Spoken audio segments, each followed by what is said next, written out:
Welcome in, everybody, and we are going to get started straight away. It's grand finals. We're straight into it. No messing about here. There's no lower bracket. Sorry, we've got to rush. We've got to get into it. It's going to be grand finals coming up between Runa as well as Zero Tenacity. And we did do this game, so we've got a rematch coming up. So, Harry, first of all, how are you doing today? Doing awesome, man. But I don't know why we have to rush it, man. We rushed it to this point. Now we can relax and enjoy. We don't want this to end. Yeah, I know there's gonna be many CCT tournaments, but take it easy. Take it easy. We're not even in the draft yet, Rob. I don't know, it just feels like, this entire event, obviously it's been shortened down, it's not along a group stage now, so the entire event feels like, it's fast, it's getting through it. I like to say it's quick Dota. Hopefully not too quick today, like you say, hopefully we get all 5 games in the grand finals, but yeah, it feels I like this format, being able to find out who's the best in the groups, get straight into those playoffs, see the playoffs games. And like I say, we did see the series on Monday. This was the one that we were both on, Zero Tenacity, going down 0-2 to Runa. So Runa having a bit of an advantage, on that mental game over Zero Tenacity. How do you think they respond to this? How do they get back into this and, hit the ground running after being taken down 2-0, taken down clean on Monday evening? You know how? We were like, just beat Wildcard. That's a team that qualifies to international events. So we did it in the upper bracket. We did it in the lower bracket. We must be freaking awesome. So Runa can't do anything to us. But obviously, Zero Tenacity, they had some problems versus Runa. Mostly that, okay, first game, maybe a little bit of a drafting issue, but a slight drafting issue. It shouldn't really stop you from winning the game. The secondary thing is that Zero Tenacity are allowing Runa to get away with the early game, right? So if you have been able to recognize that as an issue, then you know where you need to attack it, at least tactically. And if everybody is prepared for that, then the mental part comes with it, right? Because you know where you went wrong, or at least you think you know where you went wrong, and then you can at least get into the first couple of games level-headed. Yeah, do you think we see them banning that Bat Rider Axe combo first phase? Don't let it through. Don't even let Runa sniff at that. I would feel really bad banning out an Axe. At least in the first phase, but Bat has been making some waves, and even though he hasn't been like a super popular first phase pick, I feel like that could be the hero that Zero Tenacity gets rid of in the first 3 or 4 bans, depending on what the drafting order we're getting. Okay. Well, we'll see how they want to go. On the other side as well, Runa, is there anything that you think they should be getting rid of? Z10 liking to play. Seeing them pick up a Slardar up against Wildcard, AA coming off the Omni Knight. Yeah, the Omni Knight I saw in other regions. I say other regions if this isn't a mixed region tournament, but in Eastern Europe, for a lot of the qualifiers, Omni Knight was being first phase banned. Why is it that this hero seems to be fairly popular in Eastern Europe, but again, not really seeing it here in the CCT? I have a quick question. Was that before the B patch? That would have been just before. So the thing is, Omni Knight got slightly nerfed.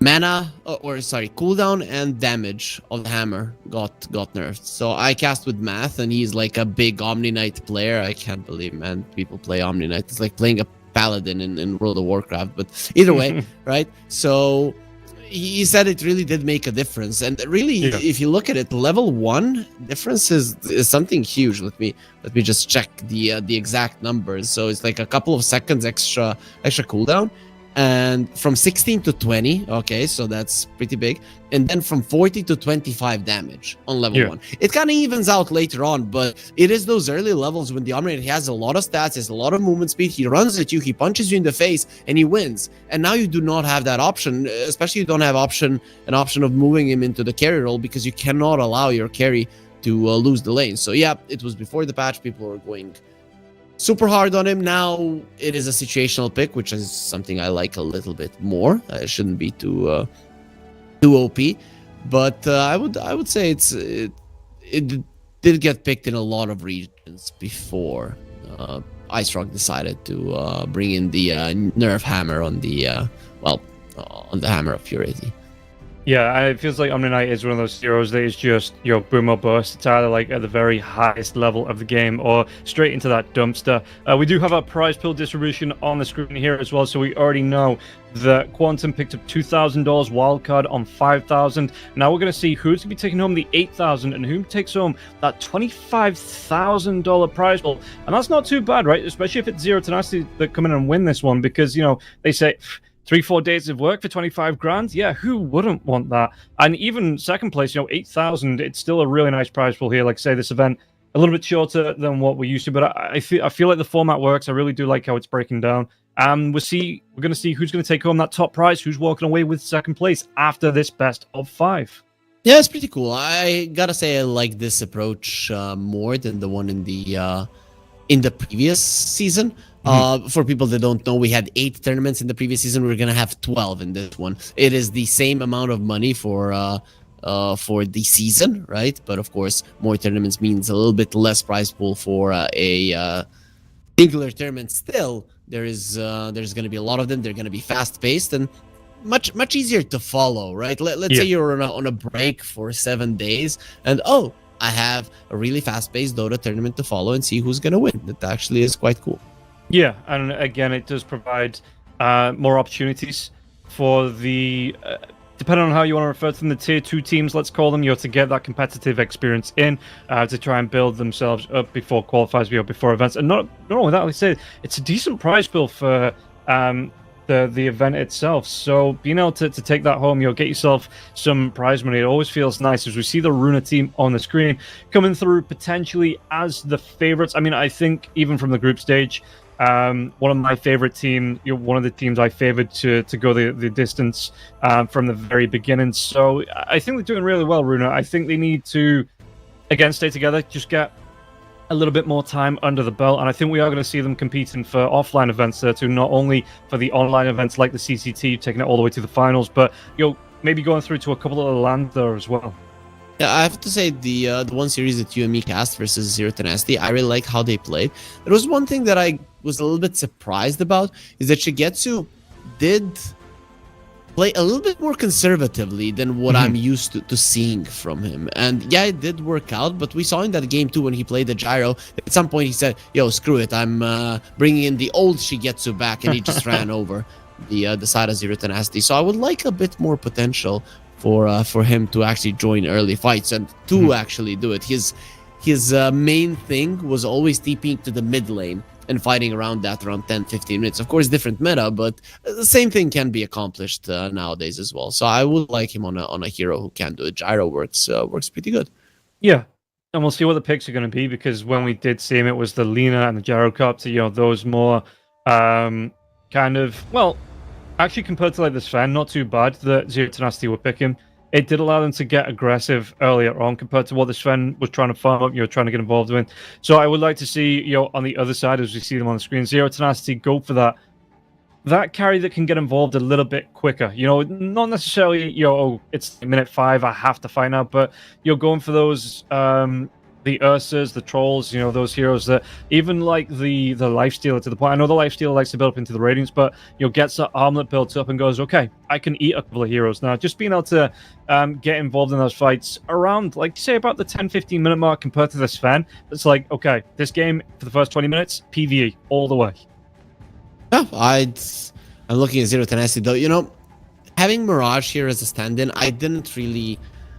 Maybe I can ask somebody what happened to Stoikov. I think that is definitely been hitting them hard, because Nande tends to be very, very greedy, and Stoikov is kind of a versatile player who can join any lineup, right? And Mirage, he has had solid performances, but usually you need some time to adjust onto your new mid laner as a team, if that honeymoon period doesn't hit immediately. But unfortunately for them, it hasn't been perfect. It's been solid, but obviously when the game is a little bit faster, they tend to not look as strong. So I'm kind of looking forward to seeing how well Mirage does in this series, or how well he enables the other cores. Yeah, and again, being able to embed yourself into a team in a competitive environment like this, it's going to do wonders for the team. Like you say, maybe they just need to build themselves up with a few more matches, but it really does help them solidify that playstyle. So we'll see as we get ourselves into the draft how it's going to go, what that breakdown is going to be in terms of the bans. Again, I'd like to see Z10 maybe ban out that Bat Rider. Just, you can save the axe a little bit later on, but I think the combination of the two in the lane with the flame break, with the sticky napalm coming through, the axe with the call as well as the battle hunger really does make it hard for the position 5 to sit in that lane. So, just banning out the Bat Rider alleviates a lot of that pressure. It's very annoying, right? Maybe Zero Tenacity can make sure that one of those annoying position 5 stays in, something like an Undying. I know Undying is very unlikely to make it through the first pick phase, but if you want to let them have it, at least have a 5 that once they stack you up with Napalm and put the Battle Hunger on you, you can still run forward, right? Undying, yeah, he got banned out, but something like an Ogre comes to mind. But alas, Zero Tenacity, they do ban out the Bat. Smart move, probably the easiest one. We don't want to deal with this. It is 3 times the money basically on the line, so why would we even risk it? Yeah, it does leave the Shadow Shaman here for Runa to pick first if they want to. They can leave it in the pool, not ban it out on that one. But I just think, like I say, with the coordination that Runa showed with that Bat Rider axe, you don't let them run it back here in a best of 5. They do ban out the AA. We'll see what Runa want to be picking up straight away. Yeah, it's going to be that Shaman. No surprises there. And we'll see what Zero Tenacity have in terms of ideas, what they've got up their sleeve to try and deal with this hero. But I just think it's better than what we've already seen for the Bat Rider. Like I say, it's better than the devil I think in this case, because the Bat Rider has been shown to be incredibly strong on Runa's side. People have been going for a Tusk to counter the Shadow Shaman quite a lot. I know Pablo plays it if they want to go that route, if that is really a hero that they want to pick now. I feel like if they don't, there's a good chance it's getting banned out by Runa. So the question is, do you favor the hero that much? Do you see it as that great? I'm not certain they do. Yeah, makes sense that they will be going for something else. Yeah, they go straight in for the Beastmaster here, locking that one in. So going to show potentially the off lane already here for Zero Tenacity. You'll see what we're going to do in response here, what they want to be going for the bans. But yeah, this is a very strong show in Zero Tenacity going straight in for that Beastmaster. I'm not sure if this is accurate on Dota 2 Pro Tracker when it's showing the games Nefert played a Beastmaster. I know he's a big Beastmaster player. It says last time he played it was 76 days ago. Like that can't be true, right? Like, okay, yeah, it's not true. They played it versus Wildcard. I have no idea what's going on with Pro Tracker. Don't know. Maybe I don't know. Well, I think with all the changes, Pro Tracker just had struggled, keeping up wise with information as they ban out the Dark Willow on the side of Runa. The A is gone. We'll see what they want to go for in terms of this next ban as well. What is it? What are you looking for potentially to pair with that Beastmaster on the lane? Because I think the Dark Willow is a good one. They ban out the Slardar here. Potential mid Slardar ban coming out. Is there anything specific you want to see in the lane with the Beastmaster? Oh, there's just not that many position 4s that are popular right now. I'm actually not sure what Pablo is gonna pull out. He plays some Rubik.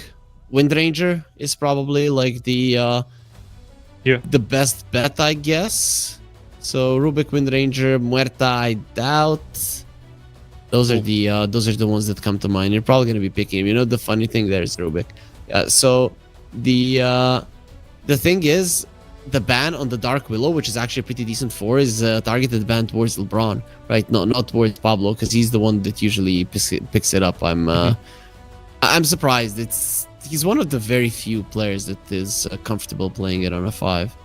Yeah, we do see it. I mean, the Dark Willow itself seems to be really popular, but like you say, usually it is in that off lane. I thought we might see potentially a techies coming out there for Zero Tenacity as well with the Beastmaster in the off lane, but we have to wait for that one a little bit more. Nagasaran, another popular 5 coming out here. So looks like, have you seen any of the Nagas 4s, or is this going to be the Naga 5 definitely locked in with that Shadow Shaman 4? 5. It's a 5, and it's not really a Shigetsu hero that we think, oh, he might flex it to 1. It's very unlikely to happen. So you're kind of setting up for your range carry. Gyro got banned out, but you still got the Drow, you still got the Lina, you've got the Medusa. Medusa kind of seems pretty solid, but they're probably gonna wait for that pick. So for now, it's gonna be a Timbersaw. A bit of a flex. That's a nice thing to have. Yeah, can be thrown into that mid lane here if Runa want to try and go with that. Just shake it up a little bit, keep Zero Tenacity guessing. We'll see what Z10 want to be going for here. Looking at 5s that are left, because again, so Jakiro, I know LeBron likes that. The A has been banned out, like I say, the Dark Willow's been banned out here as well. Is there anything that we might see? What was it? Was it the Silencer? Yeah, they played a Silencer. Yeah. You could go for a Silencer to prepare for a potential Storm or Puck pick. That is kind of what they did last time. I would go if they're afraid of that, Silencer or CM. Right? Yeah. That's the thing he likes for sure. Okay. Sure. Or he does play a little bit of up with something. We do get the Puck and the Silencer. Yeah, I wasn't sure if that was me or but we do see it coming through here. The Silencer and that Puck coming through. So going to be prepared in the mid lane. How do you like this? If this is potentially going to be that Timbersaw pick up against the Puck, does the Timbersaw have a good time in that lane? Yeah, pretty much. Any fat hero has a good time. The thing is, though, I'm seeing Nicky Cool Tiny here, but nope, they're gonna go for the Medusa first. Dude, that would have been such a cool Tiny pick. But overall, if you look at this Medusa, the side of Zero Tenacity, they don't have the damage for her. You're gonna have to find a carry that can actually stand its ground versus the Medusa, and well, there's not many of them, especially when she hits a strong timing, which their lineup is most definitely capable of doing. Yeah. What would you be looking at here? Because I'm looking at, potentially that Troll Warlord coming out. Maybe they go for the Ursa that we're speaking about before to hit some early timings, just to be able to get on. But the big thing there is, the kite ability coming through as well as that Stone Gaze. Going to be really hard for Zero Tenacity to fight into that. There's a big Nande hero that I think should get banned out, and that's Razor. Dude, Razor looks sick here because it's a mixture of magical and physical damage. He deals a lot of damage. He carries the game. Late game Razor with a refresher is like the late game carry. And this Medusa won't be able to stand her ground. Also, he builds into a BKB, can go in for a Manta, doesn't care about the Shadow Shaman all that much. And you do have Global Silence to annoy him anyways. Burst damage on Runa is actually fairly limited. Other than the Timbersaw, nobody's going to be delivering that at all. So I feel like Razor is the one you have to get rid of. It's a big Nande hero that could very easily come out. Okay, yeah, we'll see where they want to go. Zero Tenacity banning out that Night Stalker here. So really nice up against the Silencer, being able to get on top of him with Crippling Fear, just stops. Even the Puck as well, stops once that phase shift comes out. If you have that Crippling Fear going, there's no BKBs coming through on the side of Zero Tenacity, stops the Escape Act from the Puck, stops the Silencer from being able to do pretty much anything in the game here. So really nice ban coming through for Z10, and we'll see what that final ban here is for Runa. Runa, they do have a decent amount of time to think about this one. Both teams have a decent amount of reserve time, not spending all of that early on in the draft, so they can have a quick conversation. They don't need to rush into any bans, any picks coming through here in this next phase. Got a cool plan. Pick a Doom. A Doom, if you are Runa, early stages of the game, your target is the Puck. Later on down the line, your target is whoever is the carry. And then that the Medusa is going to be a top dog. That actually does look pretty decent, right? Because in the lane, the Timber will still do well versus the Puck. And then if you just want to catch the Puck for the entirety of the game, I don't think Alberca really has the heroes to do it, not gonna lie. Okay, well, we'll see what it is going to be. As this time, Runa taking time on the bans. Is there anything else you're looking at here? Is there anything that gets, team fight-wise, Tidehunter for the control. Kunkka doesn't seem as popular again, seems to have dropped off just a little bit. The Brewmaster from time to time is still getting picked up. You need to somehow prepare for the last pick carry, right? So you cannot just go, I'm gonna pick whatever and survive. If you think they're gonna get a Razor and don't want to ban it, then sure, Brewmaster can be okay because he does have decent movement speed. But overall, it's they got rid of the Ursa. That probably means it's gonna be a mid lane off lane Timbersaw. So maybe a mid lane Monkey King comes to mind as a Nicky Cool hero that works well with the Medusa. I wouldn't mind it, to be honest. Yeah. Again, if they're looking for that hero that does well up against the Puck in the lane, you still got the... What about a Ricky? I didn't. I was going to say the Dragon Knight. Nope, they go for the axe. Ooh. Okay. So we're going back to the classics here, at least for the past 2 days. I'd say. Razor. Come on, Nande, show us your Razor. See what's going to be, and again, they do have a decent amount of time. Is there anything else? I mean, you could potentially.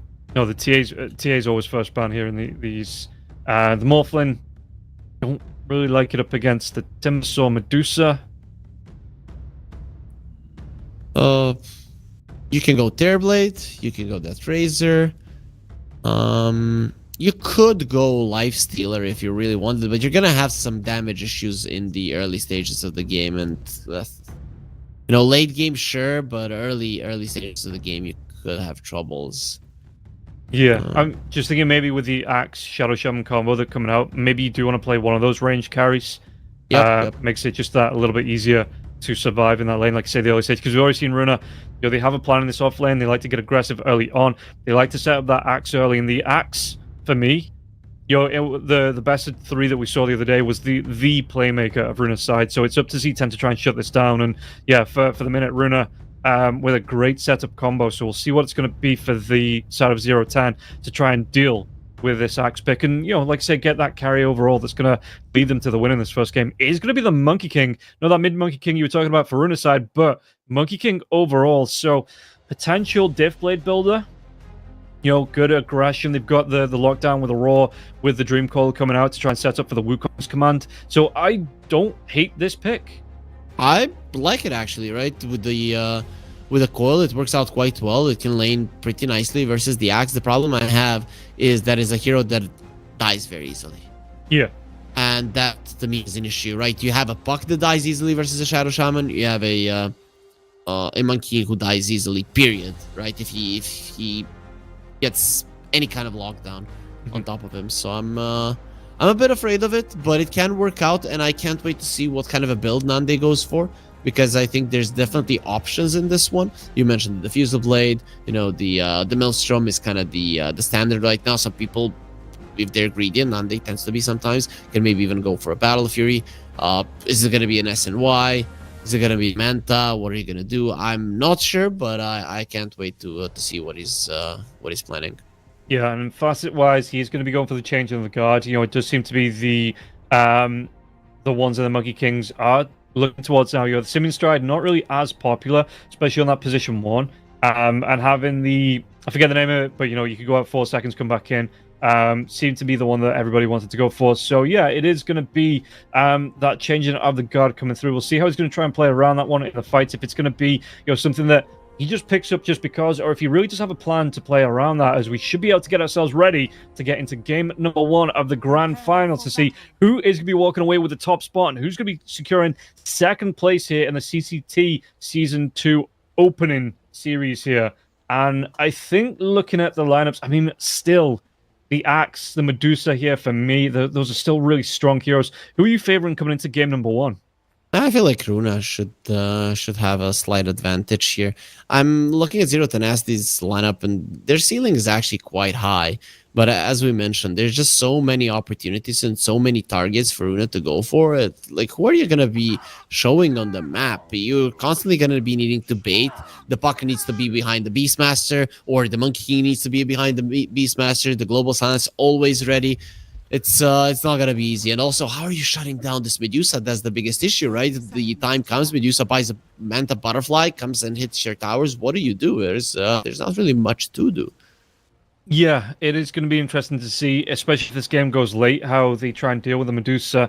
And I suppose that's the thing as well, that Runa always seems to have a recovery plan, even if they get behind. We saw it in the last series that, Zero Tenacity in the first game, they took control of the mid game. They were looking really good. And a couple of plays from the side of Runa, maybe risky plays, but they did pay off. Got them back into that late game and secured them in the first game. And then they just used that confidence in the second game to run over Zero Tenacity. So Zero Tenacity, a couple of, I don't want to say bad games, but, they've got to be wary of the mistakes, because Runa absolutely capitalized on them, and they will make them pay if those come through. So Zero Tenacity need to be on the top of the game all the way through the series.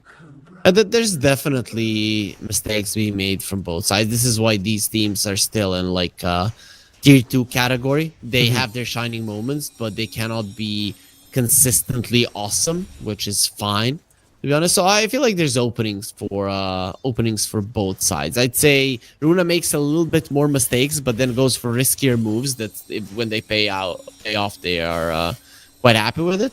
And then you've got Zero Tenacity who make less mistakes, but consequently, or they make less moves with that less mistakes, but still, it hasn't worked out for them, at least in the previous series versus Runa. Yeah, and we'll see. Mirage actually going for the curveball there as well. Okay, so that's something that I don't see a lot on the books. So we'll keep an eye, see how he's going to use that one effectively in the match. In the bottom lane, how's this going for Nande already? I mean, again, the axe coming through. He's got that level 1 battle hunger. Keeps throwing it out to LeBron, but LeBron standing happy with the harass that he's getting out here, going for that first point into the glaives of wisdom. Not going to go for the curse early on, and just looking to again get that harass out, just looking to really put the pressure early on in this lane. And the balance strike here as well from Nande, they're using this very offensively here in Queasy, having to burn through a lot of regen already. Yeah, this is like the worst lane you could ever have as an axe. Silencer, Monkey King. I don't know what's worse, Silencer and the Troll, maybe, and that is a maybe. And they're actually going forward because Burka, he hit level 2. Yeah, and we'll see if you want to try and get aggressive on this one. Monkey King is just about to hit his level 2 now as well. Needs one more creep. LeBron, can they get the damage out into this one? The Blood Grenade comes out. Nande going to be able to walk himself back, and Shadow Shaman is ticking down, but it's not enough to get that first blood. LeBron, a couple more right clicks, might have been able to get it, but he was more bothered about making sure Nande got back alive, which, it does make sense. Alberca taking some harass here. Queasy, just a quick one, did go for the massive Serpent Ward here. How do you feel about this facet? Because, it does seem to be, again, not the most popular facet for the Shadow Shamans. When it got buffed, people were going a little bit more for it. I feel like it's around 50-50 at the moment. Maybe a little bit less than that for the big ward. But for me, it's OP, man. It's insane. You put it down, it does 1,000 damage on level 2 of the Serpent Wards. And it's insane to bring the Roche down in this game in particular. Who's gonna kill it, man? Who's gonna get close and kill that thing? Nobody really. So I'm a fan. I like it. Okay. We'll see how he uses it as well. Where it's going to be dropping down if he saves it early on for the towers, or if they feel with the axe they could get a couple of kills from that. And they again just trying to play around, but on the other side, Shigetsu, how's he looking as well? And again, not the most last hits coming out for that Medusa early on. Only 3 minutes into the game, so plenty of time, especially with that split shot coming out a little bit later on to catch up. But it feels like, again, the offlaners at the minute, just keeping the pressure out on these safe laners. And for the now, Monkey King has kind of broken out of that pressure, but Shigetsu, how is he going to try and play around this lane? Axe is flying through here, Pablo coming forward as well. It looks like, yeah, you've got the control. Do they have the damage? Gorgon Scratch actually hits onto both of them as well. Tillian going to be coming into this one. Do they have enough with the mana being gone? Shigetsu trying to use those one charges as much as possible here. He got in a very dangerous position, but the one charges doing enough to save his life. Yeah, waiting for the very end so it actually heals his HP as well. That was quite smart coming out from Shigetsu, seeing that he's not going to die. But overall, this is what you have to be careful of now. Beastmaster having level 3. Okay, he doesn't have level 2 boars just yet, but either way, running down the Medusa with the boars is quite common to happen in lanes, and I'm kind of surprised that the early, first 2 levels didn't go a bit better for the Medusa, but I guess, Rubik isn't played too much, so people aren't used to Fade Bolt reducing your attack damage that much. Yeah, and we'll see here, Pablo being chased down to the end, going to be right on top of the Rubik. The Rubik, though, going to be able to get back towards that tier 1 tower. So once again, no first blood. We'll be able to salve up on Pablo here too. So at the minute, I mean, a couple of heroes getting fairly low, but nobody actually biting the big one just yet here. As Nicky Cool in the mid lane being chased down by Mirage. Mirage going to try and go for Nicky Cool. Nicky Cool, again, the he needs help. It doesn't disjoint. Yeah, no rotations coming through, so he's going to be forced to use these timber chains. Can he get himself away? Again, the curveball coming through. Doesn't quite connect from Mirage. That potentially would have been first blood, but Mirage making a big commitment onto Nicky Cool. Nicky Cool fully out of resources now, only has that 1 bottle charge left. This is him salvaging the game, and if the Pug gets the kill on the Timber Saw, solo kill in the lane, it's a disaster. Even now, you can consider it a disaster, but man, lucky for Nicky that Mirage didn't get that one. That was so close with the curveball. Yeah, and it does mean that, look at this one now as well, Pablo's rotated down to the bottom lane, but Spidey sense for Alberca. It is tingling here. Is he going to come too far forwards? I think they might just have the information. No, Axe is coming really far forward here. Let's see if they're going to be able to get the catch out onto him. With 3 heroes down here, Alberca could be in trouble. Pablo, if he goes the right way, might spot this one out. Alberca, does he get spotted up by the Rubik here? Looks like he is going to be seen now. And Pablo trying to just back himself away. The Battle Hunger does come through. There's the Fade Ball into the Curse. Now they might be able to make a move. Monkey King trying to get over here now as well with that Tree Dance on top of Alberca. And this will be First Blood. Who did he give it over to? One more. Right click. No, the Boundless Strike. It will get the kill. And Nandi gets the First Blood on the board. Yeah, with the Healing Lotus, he at least forced Nande to use the Boundless Strike. It would have been quite annoying if they didn't have to use almost any of their spells. But, now Mirage getting caught out here. Is he going to go down? He is at the same time. Shigetsu. He's not got a lot of mana left here. Nefrit, one more Axis will be able to get the kill out onto the Medusa. So 2 quick kills in succession. And Z10 making sure no window goes unpunished. This is pretty big that their side lanes are going well. It is amazing. Their laning stage in general is going well. Puck. It was very close for him to escape. He had a haste rune and his Puck, and they still managed to run him down. And look at what Nande is doing, just straight up diving. Gotta be careful here. It was a mistake. It's gonna be shackled. Yeah, the TP comes in from till the end now. It's also Nande gonna try and use that Jingu Master to keep himself alive. The Boundless Strike here now as well. Mirror Image comes through from till the end. Nande gonna get himself away. The Battle Hunger comes out. I think he is gonna take down. Try to do what he can to keep himself alive, and now it will be another one till the end with a double kill. LeBron a little bit too far forward though. Nande not respecting the potential TPs in and will be punished for that. At least nobody of importance got those kills. Till the end isn't really going to be using that farm all that great. I mean, if you have a super farm Naga Siren, I'm not really sure which item she's going to get to change the game. It's still going to be some Solar Crests, I think, and Glimmer Capes. Nothing too huge, but overall still a great rotation. I love the animation on the curveball though. You know, it's something out of a cartoon. It just hits the full backspin and just comes right, but it's just so cool. You know, I'd like to see more pucks playing onto this one, but I get the idea of why they don't Nicky Cool. TP himself up, Nefrit. So much damage caught in the Gorgon's grasp, and Nicky Cool will be able to get the kill. Yeah, I don't know if you're a Naruto fan, but that orb reminds me of Rasen Shuriken. You know what that is? If you don't, then yeah, you don't know, Rob. But our viewers do, so they're gonna back me up. Isn't it I thought it was called a Rasengan. Yeah, Rasengan is the basic, and then he adds Wind Chakra, and it becomes the Rasen Shuriken. Then he can throw it. I never got that far. I got up to the Pursuit of Sasuke. And then it hit like a 30-episode filler arc, and I'm just like, you know what? I'm over this now. Alberca gonna be killed off. Nande gets another one on the board. Yep, they got him. Poor guy, man. He's really getting smacked in this game, and understandably so. I mean, what did you do to us 2 days ago? It's time for revenge. No, not gonna lie. In game 2, where Runa they did shut down Alberca early on, and it still didn't matter. He was still a huge problem as time progressed. Yeah, so we'll see how they try and deal. It looks like Monkey King is going to get fairly greedy on the build as well. It is going to the Battle Fury into the Diff Blade here. I wonder if he goes Diff Blade first, because the Blade of Laxi is here. For the Monkey King, I'm interested to see what the build order is going to be for him. Yeah, he's not buying anything after it, so I don't know, man. I'm not sure what he's doing, though. Blade of Alacrity is such a high-value item overall, so but I don't know if I've seen people just buy it casually. I've seen people that are maybe building a Manta and the Diffusal Blade, and then they buy both, and then they finish them off. That's something that I have seen, but like this, never. I can kind of see it for the early attack speed, on the stats with the agility coming through up against the Axe. So you want to get to that Jingu as quickly as possible, and then you go back to the Battle Fury to be able to find some farm. But yeah, we'll see. I mean, he's got 1,200 gold saved up. He's not buying anything just yet. We'll see what the idea is going to be. If he wanted to, he could pretty much, it's going to be the quick Diff Blade now, waiting on about 90 gold now for that recipe, and it looks like that's going to be the first item out for the Monkey King. Yeah, so he's gonna be fighting. That's what we want to see. Puck and Monkey King going together.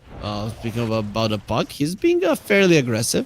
Yeah, they do get the net onto him. Nande's making a rotation onto Nikki Cool now as well. The tree dance comes down, doesn't quite connect. Balance strike out onto Queasy. Dream call out to the Shadow Shaman now as well. Pops out immediately. Telekinesis comes through. Monkey King gonna be able to use that Wukong Command. The song comes through. Queasy's taking damage though. He will be able to run himself away. Shigetsu comes in with the TP now as well. Gorgon's Grass comes out. He's gonna be able to get the damage from this one. Nande maybe trying to back himself out. Global Silence will be used. LeBron gonna be taking the brunt of this aggression here. Trying to run himself back to the high ground, but Alberca gets the dunk out. Can they get any damage from this one? Nande overextends and Queasy will get the kill here, and Runa really punishing that with a song reset.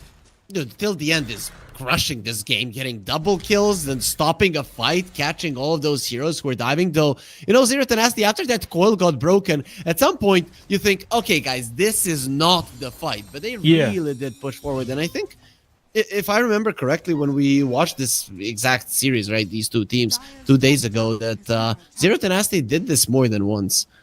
Yeah, just trying to fight into and through the song. Maybe that's it. You know, maybe they do need to ban out the Nagasara. Maybe they let that Batrider through in the next game and, you know, ban it out, because till the end, I think he's played this one 3 out of 3. The Roar comes out until the end of the top lane now as well. Telekinesis till the end, gonna be killed off. Nefrit gets the credit for that kill, and Nefrit quietly building himself up here, only about 800 gold away from his full Aghanim Scepter. Yeah, haven't seen an Ags in quite some time. Usually we see people going for the helm, but we're gonna have to hold that thought. There's a big snake eating the Monkey King, and massive serpent comes through, but it looks like he's gonna be out of range here. And now Nande does try and focus down, knowing Nikki Kill rotated, and he does. He, instead of running away, he tried to go for the kill onto Queasy. He was one they're right running down LeBron. Poor guy. Yeah, LeBron, no way away. Just no mobility on the hero just yet, and no 4-staffs, anything like that. Just easy pickings for the side of Runa when there's no cause about. Even lost a career. Nande, I'm not sure. It didn't have any big items on it, so. But it's a nice little bit of extra. Nikki Cool is everywhere on the map. Not gonna lie, I expected the puck to be this mobile, but Timbersaw being a bit more useful early on. Yeah. After the aggression coming through, Mirage, he did get killed off once, so it's kind of, I don't want to say shut him down, but you know, he did try and go back and focus on the farm here. They are going to smoke up now, so Mirage smoked with that AD rune in the bottle as well. Witchblade picked up first item for the puck, so he's all about that right click at the minute. You're getting the aggression out, looking for the fights, might be able to find Shigetsu. Do they want to try and get the jump in, pick it out? He's got no gap close. That's the big thing until the end is close. And again, has that song reset up in 6 seconds, so it looks like they're just going to secure the tier 1 tower from this.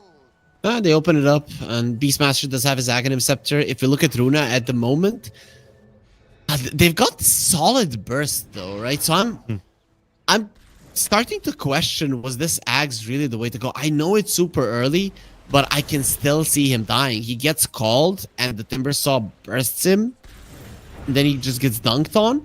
You know, if it was overtime damage from Runa, if they didn't have 2 very high damage dealing cores, I'd be fine with it. Here I'm not sure if I'm 100% behind it. Yeah, we'll see how he's going to try and play around this one. Do you think this is... I mean, again, Nefrit hasn't really left this top lane, so is this going to be like a quick Roshan take, do you think, with this Ag Scepter, or does he genuinely, once that Blink Dagger's up, look to try and join in with the rest of his team? Because it feels like Nefrit still follows that Beastmaster pattern of, well, let's push up to the tier 2 tower, you know, let's maybe try and pull some heroes away from the fight, make it a little bit easier, a little bit more comfy for the rest of the team to take those fights. If they bring down the mid lane tower, yes, they're going to be walking into the pit. So I think he, well, going to have to hold that thought. Global Silence comes through here. Mirage going to get himself out of the aggression. That Chakram is flying out, but he has that orb. They do get the kill as she gets through, though, so maybe that sleight of hand to try and, you know, oh, maybe this is where we're getting aggressive. Nope, jokes. We take down your carry. We'll see what they're going to be able to do with this one. Alberca is rotating top. Till the end is here as well with a song, but yeah, for the minute, I mean, oh, they're going to be able to get the catch out until the end, till the end. Do they get it? Was that telekinesis? It's not there for a couple of seconds. Pablo still trying to keep up till the end, though. Can he break the vision out? Balance like it will connect, and yeah, he does. Is he going to be able to get the kill onto this one? Nefrit takes down. He didn't actually get to... No, he did. He did throw the Calm Blade out. Kill. Maybe just a little bit early. He missed, yep. Let's see, Alberca. Think about going in. He's not really all that healthy, so I'm not sure you want to do this, Runa. Especially not on that part of the map. Once there's a blink on the Beastmaster, they're going to be running for this mid lane tower. And after that, Roche is on the menu. Whilst Medusa seems to be hunted once again. Shigetsu? No way. Yeah, they're going to be able to make a move out onto him here. Shigetsu kind of get himself away. There is going to be the Stone Gaze immediately out. Nande, though, trying to play in front. I mean, Nande's going to be 3 levels behind. The Stone Gaze will affect him, and LeBron just off to the side. Can he get the damage out? Nande might fall, but they might be able to go for a little bit more here. Axe getting low himself. Did he get the kill? They do. Mirage picks that one up, and now Nikki Cool could be in trouble trying to chase down after Pablo. Pablo inside that little pond, and he will be able to get the kill. Nikki Cool taking a big amount of damage. Buck actually throws himself into the pond too. Phase shift. Can he get the jump out? There's going to be the silence coming through from the winner riff, and it looks like, do they get out? No, the net out onto Mirage, and Mirage, he jumps himself way too far forward. The song reset. Queasy's still ticking. Is he going to go down to this one? He's going to get low, but it looks like it might not be enough. Yeah, he's just going to survive. They do pop out the cluster cloak. Excuse me, the foul play. But not enough to get the kill out onto... And he's still coming forward now. The raw out onto him. Nefrit gets the kill onto Queasy. Now Shigetsu still in trouble. The right click's coming through. Shigetsu, he stuck around way too long. Ooh, he didn't buy the sags to heal up. He bought it to murder them. He just jumps in and AoE, everybody's dying. It looked for a second like the Shadow Shaman is going to be able to get the shackles off and start healing up, but he went for the Hex first, and as he was running forward for the shackles, he just died from the drums banging on. And at that point, it was obvious that he's going to be running down the Medusa, maybe even more if given an opportunity.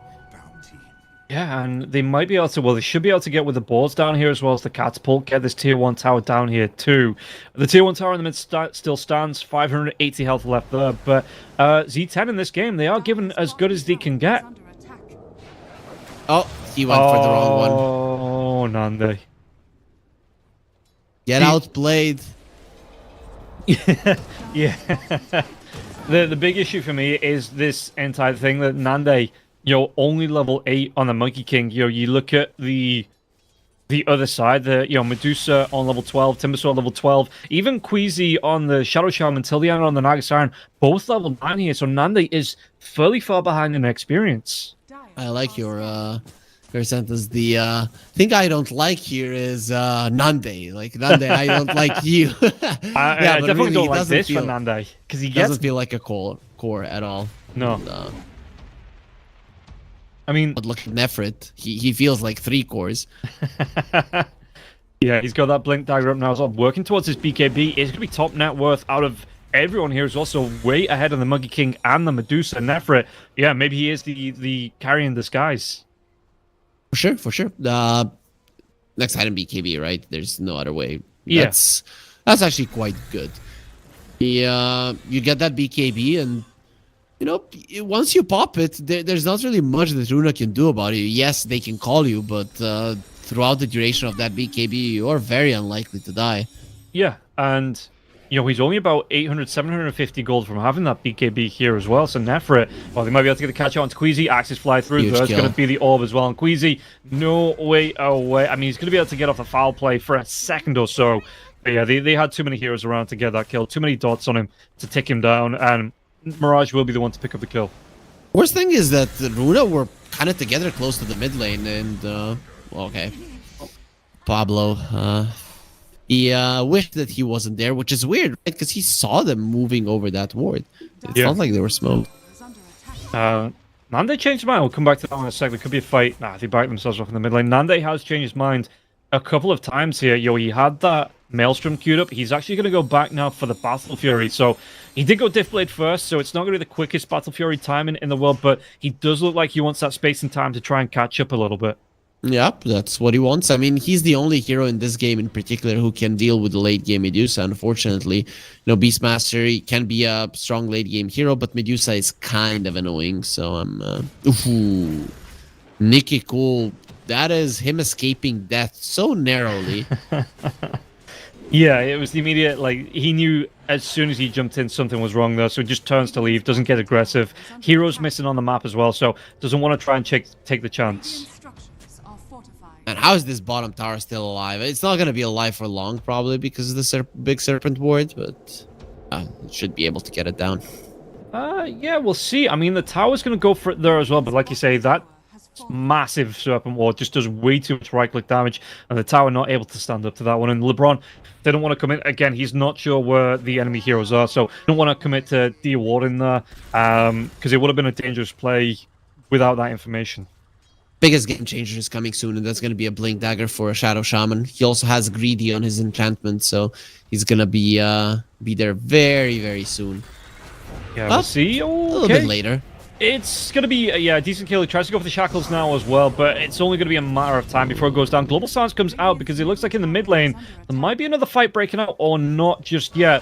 Nande is TPing in. They lose the tier 1 tower now. That Roar comes out, though, onto Nicky Cool, and that's going to be the BKB. And Nefra going to try and go for the chase down here. Can the Timbersaw get himself where he can? LeBron gets the credit for the kill, and now the Dream Call out onto the Medusa. Medusa trying to turn this one around. There is going to be the Wukong Summon right over the top now as well, till the end. Can he get himself away? Mirage waiting with those right clicks will be able to clean up 3-4 heroes down. Z10 looking incredibly clean in this execution. That was so good, right? They saw that they caught the Timbersaw, and the second that the Timbersaw dies, you're fairly certain that your Beastmaster is going to live through it all. Even if they had killed him, it would have been at a cost of so many heroes. Then you're fine. Now this opens up the Roche, it opens up the mid lane tower, and this is the advantage that Zero Tenacity were looking for. This is the moment where they break the game in their favor so much. Yeah, and Nefra, Nefra playing so aggressive. Well, I don't want to say aggressive. You're playing it by the edge of the seat. He knew exactly how much heal he was getting from those drums. Just needed to balance the Roshan aggression there. They do get that Aegis on the board. Nefra going to be the one to pick it up because he is leading the line. Level 17 on this Beastmaster. 21 minutes into this game. This is an absolute tour for the Beastmaster already. And I mean, even Monkey King, okay, he didn't get the max amount of XP from that fight, but it is starting to catch up just a little bit. On the other side, the Medusa coming up to that level 16 now. What's he looking for item-wise is going to be just straight into the butterfly, it looks like. Yeah, but his timings aren't going to be the strongest, really, if you look at it. Especially, you're going to get the butterfly, but enemies have the Aegis, enemies have the momentum. It's not your classic, I have a butterfly, let's just go mow down the tier 2s. So things are not looking great for Runa. There are a couple of things coming to them that can change the course of the game. Aghanims on the Timbersaw, and of course the Blink Dagger on the Shadow Shaman. Those are some huge items. But I'm thinking that if Nefrit sees this Aghs on the Timbersaw, that he maybe buys a Nullifier. It really looks like a killer Nullifier game. Shadow Shaman and then an Aghanim Scepter on the Timbersaw. I mean, why not? Yeah, I mean, he's got gold to play around with here. We'll see what the next big item's going to be. Like I say, maybe waiting just to see what's being built up. He's going to be able to get out at least one more stack as well into the Ancients, so being able to farm those up. It looks like they're going to try and set up for the Tormentor here as well. So Z10, they are very objective-based gaming here. They're going to be able to make these rotations in a minute. Runa, just, I guess, happy for the space to do a little bit of farming and catch up themselves. So who's going to be getting the shard? It is going to be Pablo. Not half bad. Saving people from the axe call is actually quite decent. Yeah, and I mean, I don't think there would have been a bad shard there for either of the spots. I still think the silencer shard still pretty nice, being able to get the opponent in still increase there as well. Oh, fight might break out though. Nicky Cool, there's going to be the TP away. Do they have any way to cancel this one? No, they don't. LeBron could be in trouble though. He's going to be inside those trees. So yeah, LeBron just going to be left behind there. Didn't go for the TP away, just making sure that the Beastmaster could get out safe. That would have been a disaster if they caught the Beastmaster while he was TPing out, right? Because he has a BKB, but at that point, is it even worth it to use? And losing your Aegis plus another life would have been a disaster. Yeah. Fortunately for Nefrit, he calculated it perfectly and instead to be able to escape just in time. Top lane. Monkey and Rubik going to get aggressive here now as well. Yulsef comes out onto till the end. Do they want to go for the chase down? Pablo, he is going to go down to Nicky Cool, but again, oh, the Monkey King maybe stuck around. Oh, he gets that dive away, but the Blink Dagger follow-up, he's on top of the tree. Okay, so the chicken on top of the tree. No worries, no issues. Didn't need to fly anywhere, and Nande just waits that one out. There's a family near me that they do have a couple of chickens, and man, they actually go up in trees. There's no way. I was like, this is not happening. I saw 3 of them in a tree. How did they get up there?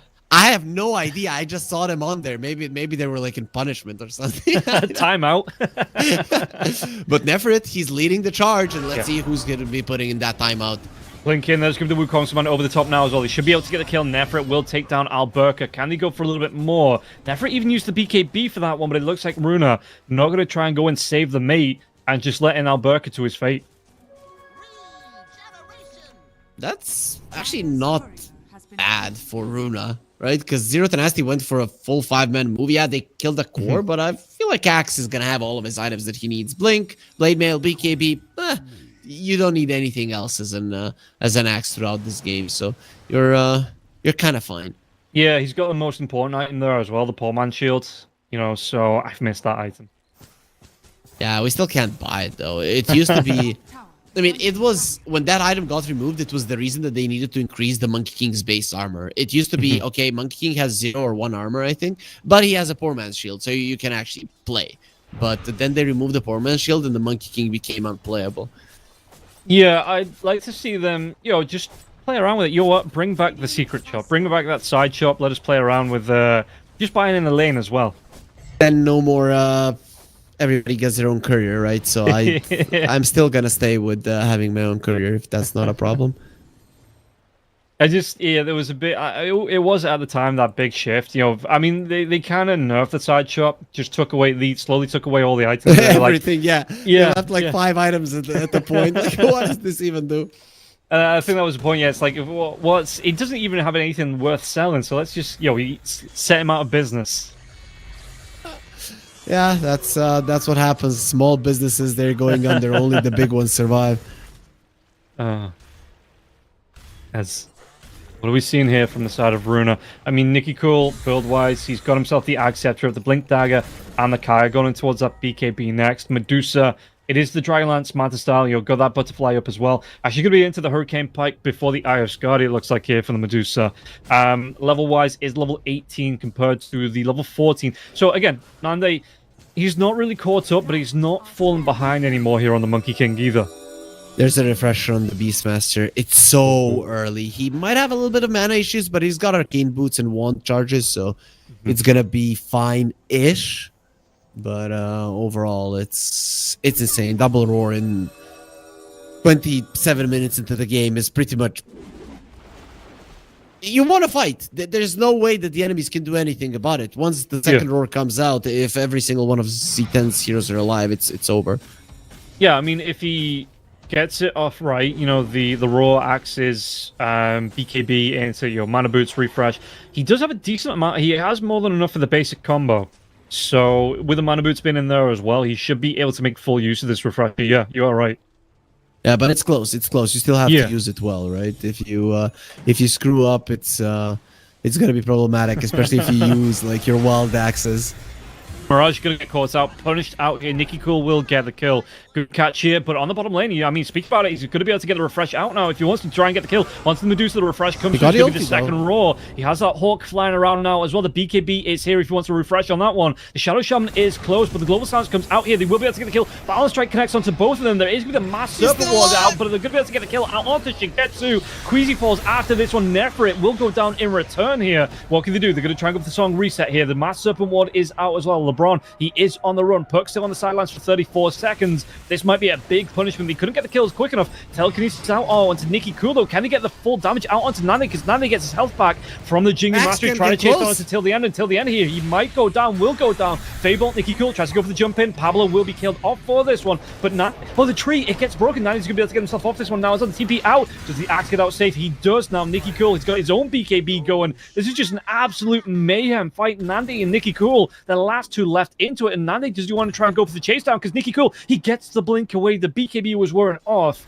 but he couldn't get there in time, Nande, to try and get the kill onto Nicky Cool. A hero 4 levels ahead of him, and Nande was getting aggressive on that.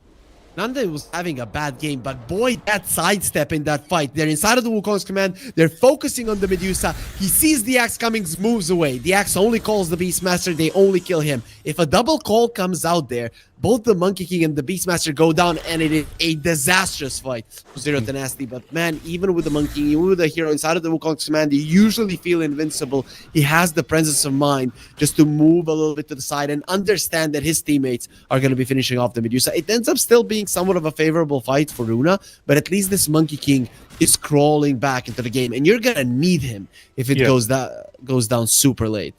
And you see with that fight here, he closes the gap on the Medusa, level 17 to the level 19 out from Shigetsu. So he has caught up with that experience that he got from there. He's going to be able to get himself a little bit more on the board. I think the Beastmaster, you were talking about it, he had to get the pattern right, maybe messes up a little bit because he did let that Medusa get off the Stone Gaze, which, it was punishing there for Nefrit. Maybe without that, they get a kill on to the Medusa a little bit quicker, but again, it was still a really nice fight for the side of Z10. In fact, they might be able to get some more out of this one now as well till the end. Smoke is going to break if they want to go. The roll comes out now, but no, the axe goes kill till the end comes through. And yeah, that is going to be enough, and they're going to be able to get the kill onto Alberkin now as well. Queasy's going to be the next one to go down. It looks like Shigetsu going to try and do the best he can here, trying to move himself away with the Stone Gaze, but now the Stone Gaze was off. Force Staff out. Are they still going to be able to get the chase? Nikki Cool in now as well. Do they have the Dream Call available? They don't. Nikki Cool, Global Silence comes out. Can they get the kill out onto anybody? Pablo buys back into this one. LeBron trying to himself away from the aggression out. Nikki Cool trying to look for the kill. He will be able to get it even through the invis. Shigetsu though, not a lot of mana left. Can they get the kill onto Shigetsu? Pablo going to be point blank here. Telekinesis comes out. Where's the rest of his teammates? They want to try and go the balance strike. It will miss. Mirage trying to come in now. Not a lot of life left here onto the puck, but he does have that AD rune going. Nanda going to be taken down by Nikki Cool. Nikki Cool on the triple kill. And can they go? There's going to be the roar coming through. Nefrit now. The damage. He's not got any mana left. They will take down the Medusa. Mirage gets the credit for the kill. The TP's away. They're just happy with that one. Letting Nikki Cool just stay here on his own. Dude, Alberca, if he popped the BKB before jumping in, completely different fight. He jumps into a puck silence. Man, this has been happening. This is the third game in a row. He's playing an Axe versus Zero Tenacity, and his Blinkins are foiled by some stun, silence. Remember in that last series when Pablo played the Shaker, he goes for the Enchant Totem and he just jumps into it. It has happened way too many times, my friend. So just pop that BKB and then jump in. Axe is the type of hero where a 6-second BKB is enough. You just basically need it for a one good call.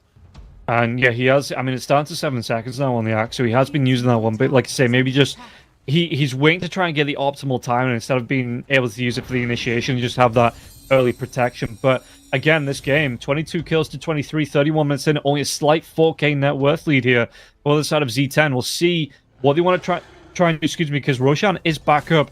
Do they want to try and grip up for this one? Because even the Global Silence is going to be here now. They have all of their ultimates. That Refresher Orb is down for 100 seconds, but still enough to try and fight around this one. They're going to be going for it. The Roche is very important, but man, Nikki Cool, he's getting so much done in these fights with an Aghanim Scepter as well. He's charging it up earlier, not even using it defensively, just to do massive amounts of damage. And yeah, we are going to have all 10 heroes around Roche. Yeah, he's going to be able to get the jump in now as well. Telekinesis out onto Shigetsu puck. Backing himself away. Roar on the back line. So he's going to be coming out onto the Shadow Shaman, it looks like. But the Axe Call comes through. Blade Mail's going to be here now as well. What can he do from this one? Stone Gaze will be used. Global Stance comes out from LeBron. But you see that Nefrit's still taking the brunt of this punishment here. Nefrit trying to do what he can. Can they get the kill? The song comes out, but Queasy LeBron, they've already gone down here. Is there any buybacks to reset this one? Shadow Shaman can. Silencer can. But the Beastmaster can't. That's a big loss for the side of Z10. Yeah, that's your most farmed hero, and he's the one that goes forward, the only one who can actually survive the full Axe Call. Everybody else just dies if the Axe is on top of them.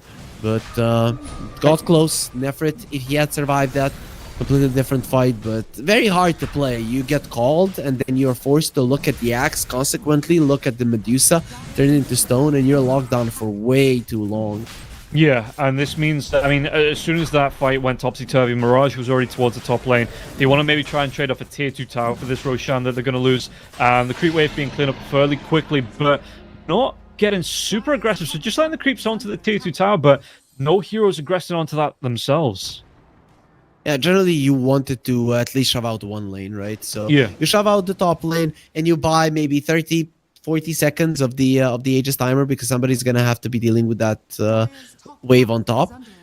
The thing is that the other two waves were already shoved in, so Runa are gonna have more than enough space to go for your towers with this Aegis.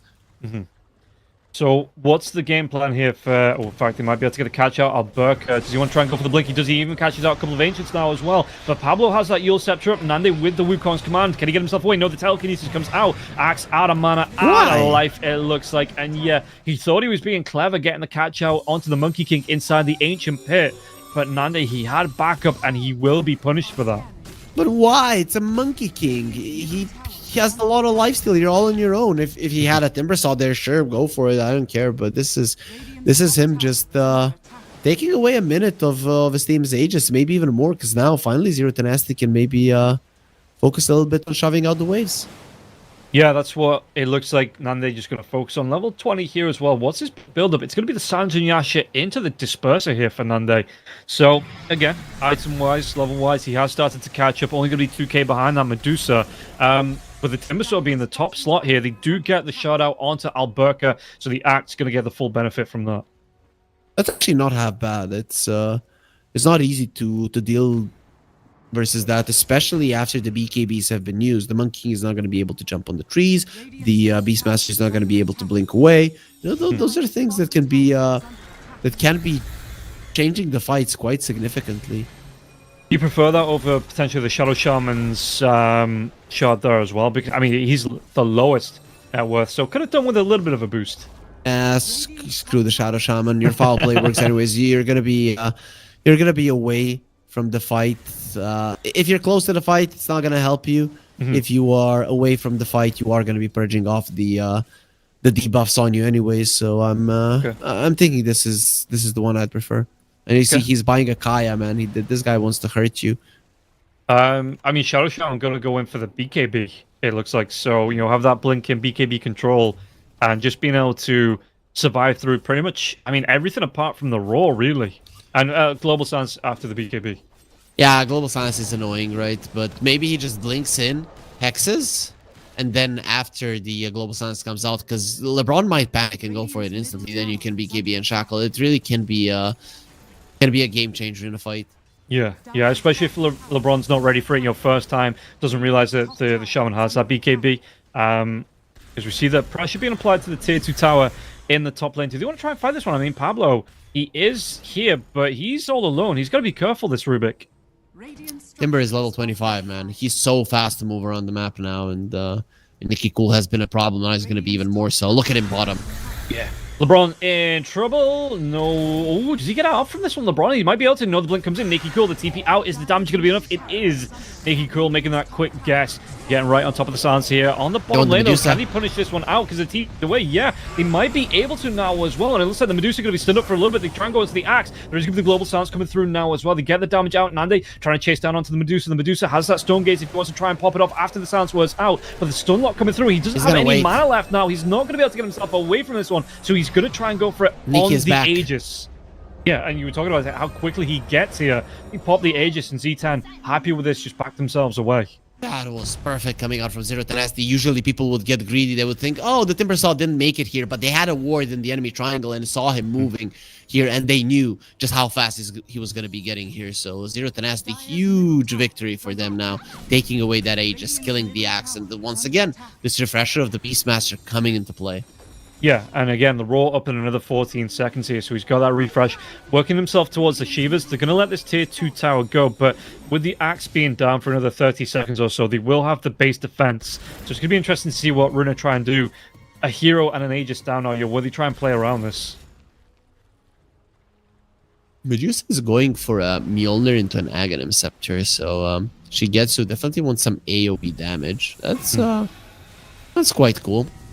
Yeah, I mean, Lincoln Sphere, though, is something that should be considered.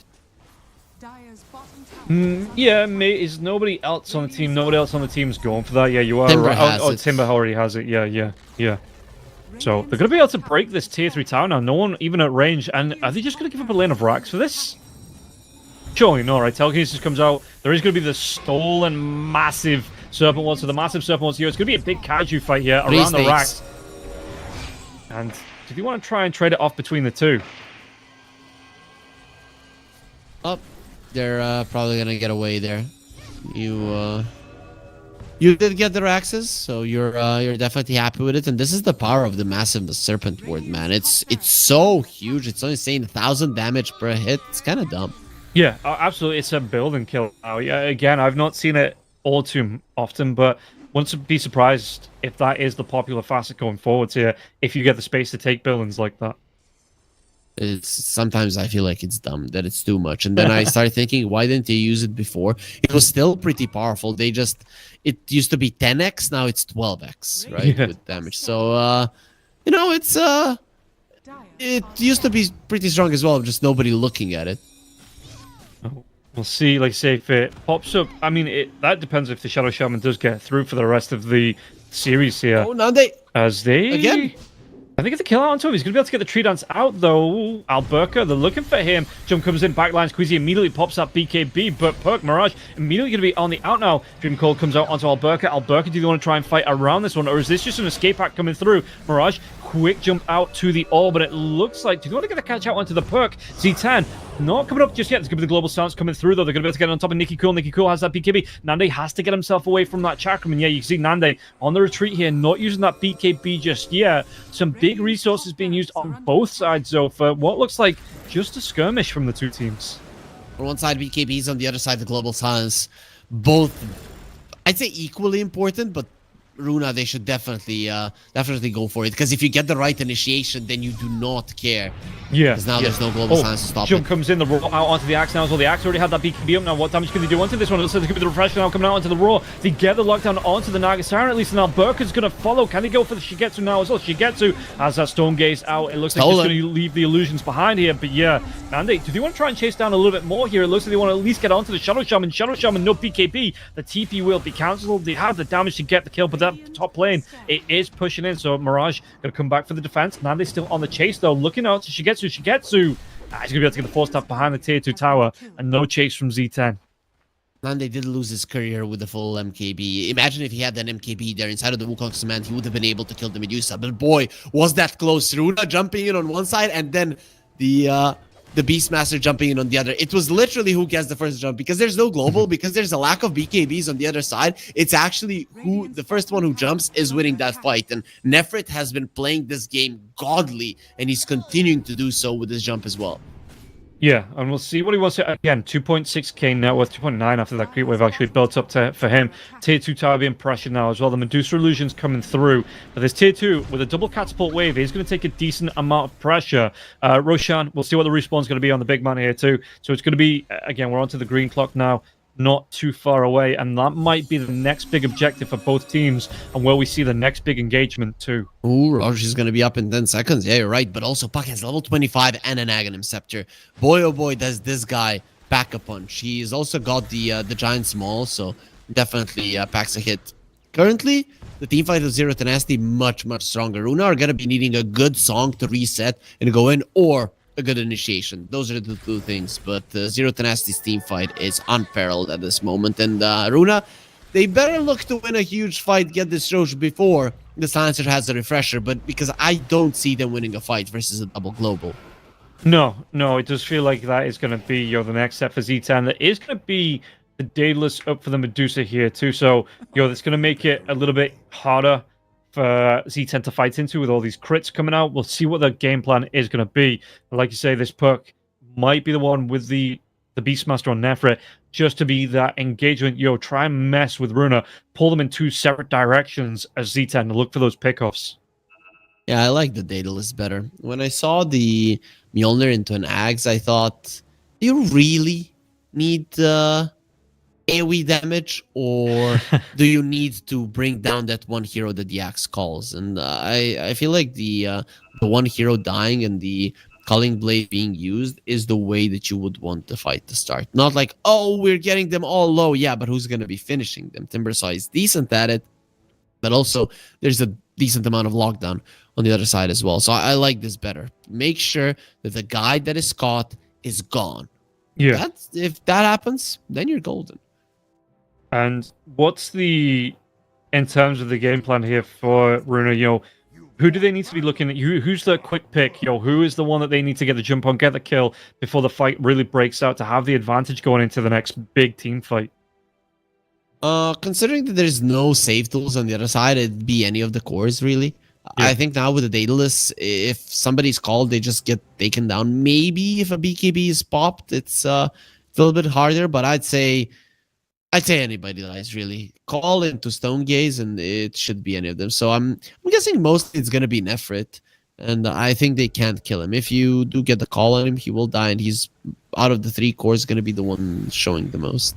Okay. Well, let's see. Smoke coming through for the side of Runa. Do they want to try and take this fight early on? I think they scouted out that Roshan is back up with those Naga Siren illusions, and looking at the information that the start of Z10. In fact, I think they were just outside of the ward range when the smoke came through for Runa. But Z10, they're gonna go for a smoke themselves.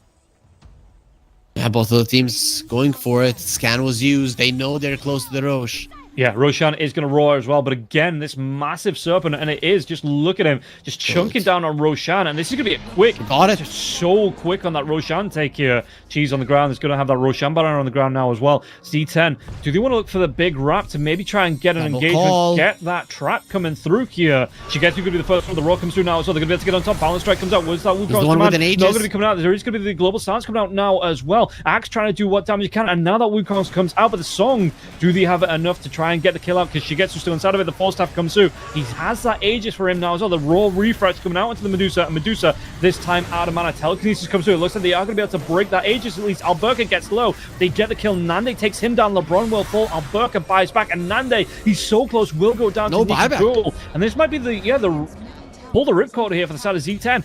Get yourself out as much, as safely as possible here, as Nefrit has to pop the BKB TP away. This is not good. You used all of your spells. You don't have two of your heroes. They don't have buybacks. Waves are in a good position for Runa to continue pushing. And Nikki Cool is going to make sure that they're even more better position as he's pushing down the bottom lane. All three lanes are coming towards you. Only good thing, Massive Serpent Ward, 30 seconds on cooldown, but it's not going to be on cooldown forever. And you're going to have it for a good chunk before the Monkey King comes back. This is an opportunity for Runa. Maybe even get mega creeps. Yeah, and how far away was it? I mean, easy ways away from the buyback. Yeah, over 1,600 gold here to get himself back into the game. So yeah, Runa gonna be able to make a lot of work here, especially with these, for some reason, 2 Roshan banners down, just for double effectiveness here in the mid lane to make sure they do work. But they are gonna be able to get at least one, maybe even both of the remaining lanes of racks for this. Well, there's a Serpent Ward ready, so I'm thinking that this is mega creeps. I'm not really sure Z10 can do anything about it, even with the 7-second glyph. It's not gonna be enough. They are hesitant though. Yeah. And yeah, because you would have thought, if you were going to buy back, you maybe do it to try and save that Rax. They are going to group up now, go towards that bottom lane. 20 seconds before that Monkey King is back up. What can they do with this one? LeBron's going to be here with the Global Stance in 2. So, do they want to try and go for that Fortify? Maybe try it, but the Mass Serpent Ward again is going to make quick work of these buildings if they don't deal with this one as quickly as possible. Mirage comes forwards here. They're going to try and do what they can out onto the Serpent Ward. Here through tower, it does go down, but the Rax will stand. Telekinesis out onto the Medusa. The Roar's going to be here now as well. Do they have the damage to get the kill? There is going to be the Stone Gaze, I think, coming through from the Rubik now. Global Silence comes out. Medusa nearly out of mana. Going to try and do what he can with the Master Style. The Song reset comes out here. Yeah, do they have the heal out for? She gets what they do with that cheese. He's going to go for the TP. And the Song. Oh, no, the Song from the Rubik. He gets the reset.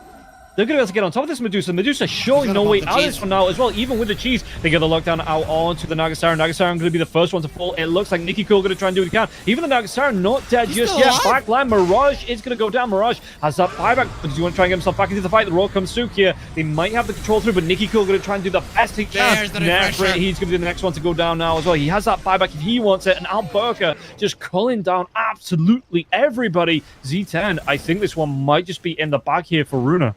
Shigetsu didn't even use the cheese, man. This guy and his nerves, I don't know how he did it. He lost the entirety of his mana pool multiple times in that fight, and he still decided not to use the cheese. Save it for this moment, for the moment when he takes down the enemy base. We'll see the roar comes through now. Do they have the control to get the kill before he uses that cheese? No, there is going to be the shield out. Double roar comes through. The Medusa taking a lot of damage. Do they have enough control? No, he gets the cheese off. He's going to have half of his mana back. And yeah, Nefri, he bought back for this one. Going to be caught in the Gorgon's grasp. No BKB for the Beastmaster here either. Backlines, he had the shackles out onto Mirage. And it is going to be a full cleanup, it looks like, here for the side of Runa. Getting game number 1 in the bag.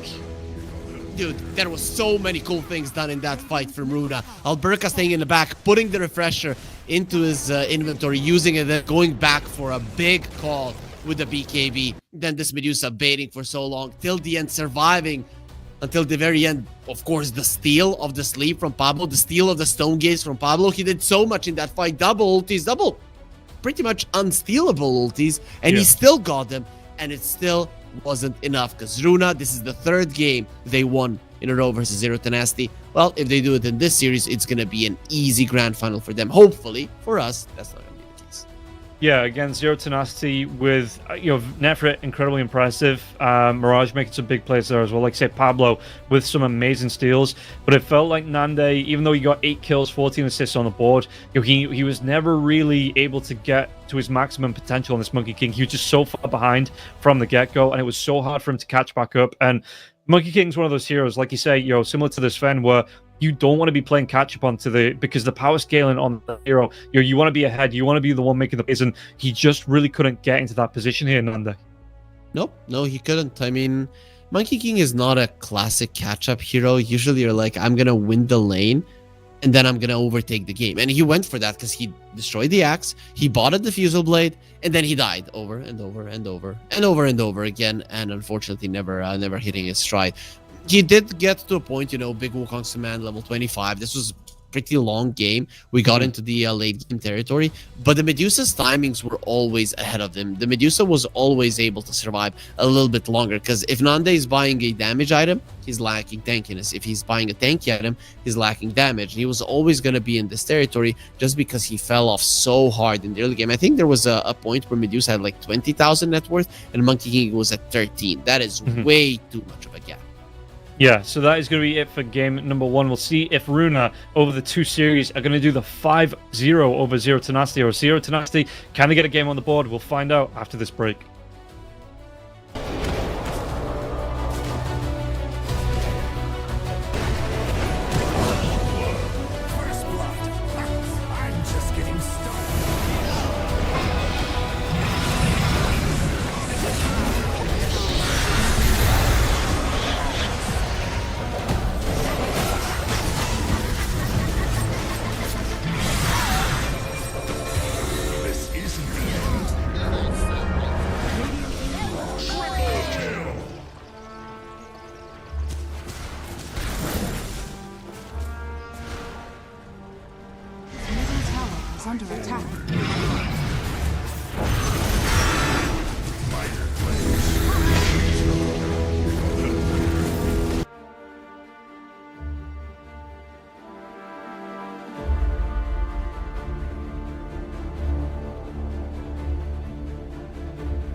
Welcome back in, everybody, to the second game of this series, of this grand final best of 5, to see who's going to take it between Z10 and Runa. And so far, Runa are going to be one game up. We'll see what the bands are going to be coming into the second phase here, because there's going to be, I think, maybe a couple of choices for Z10 to make here. They start off with banning out the Panglia. On the other side, the Bristleback will go. But Hurry, is there anything from the last game you think absolutely cannot make it through into the second game?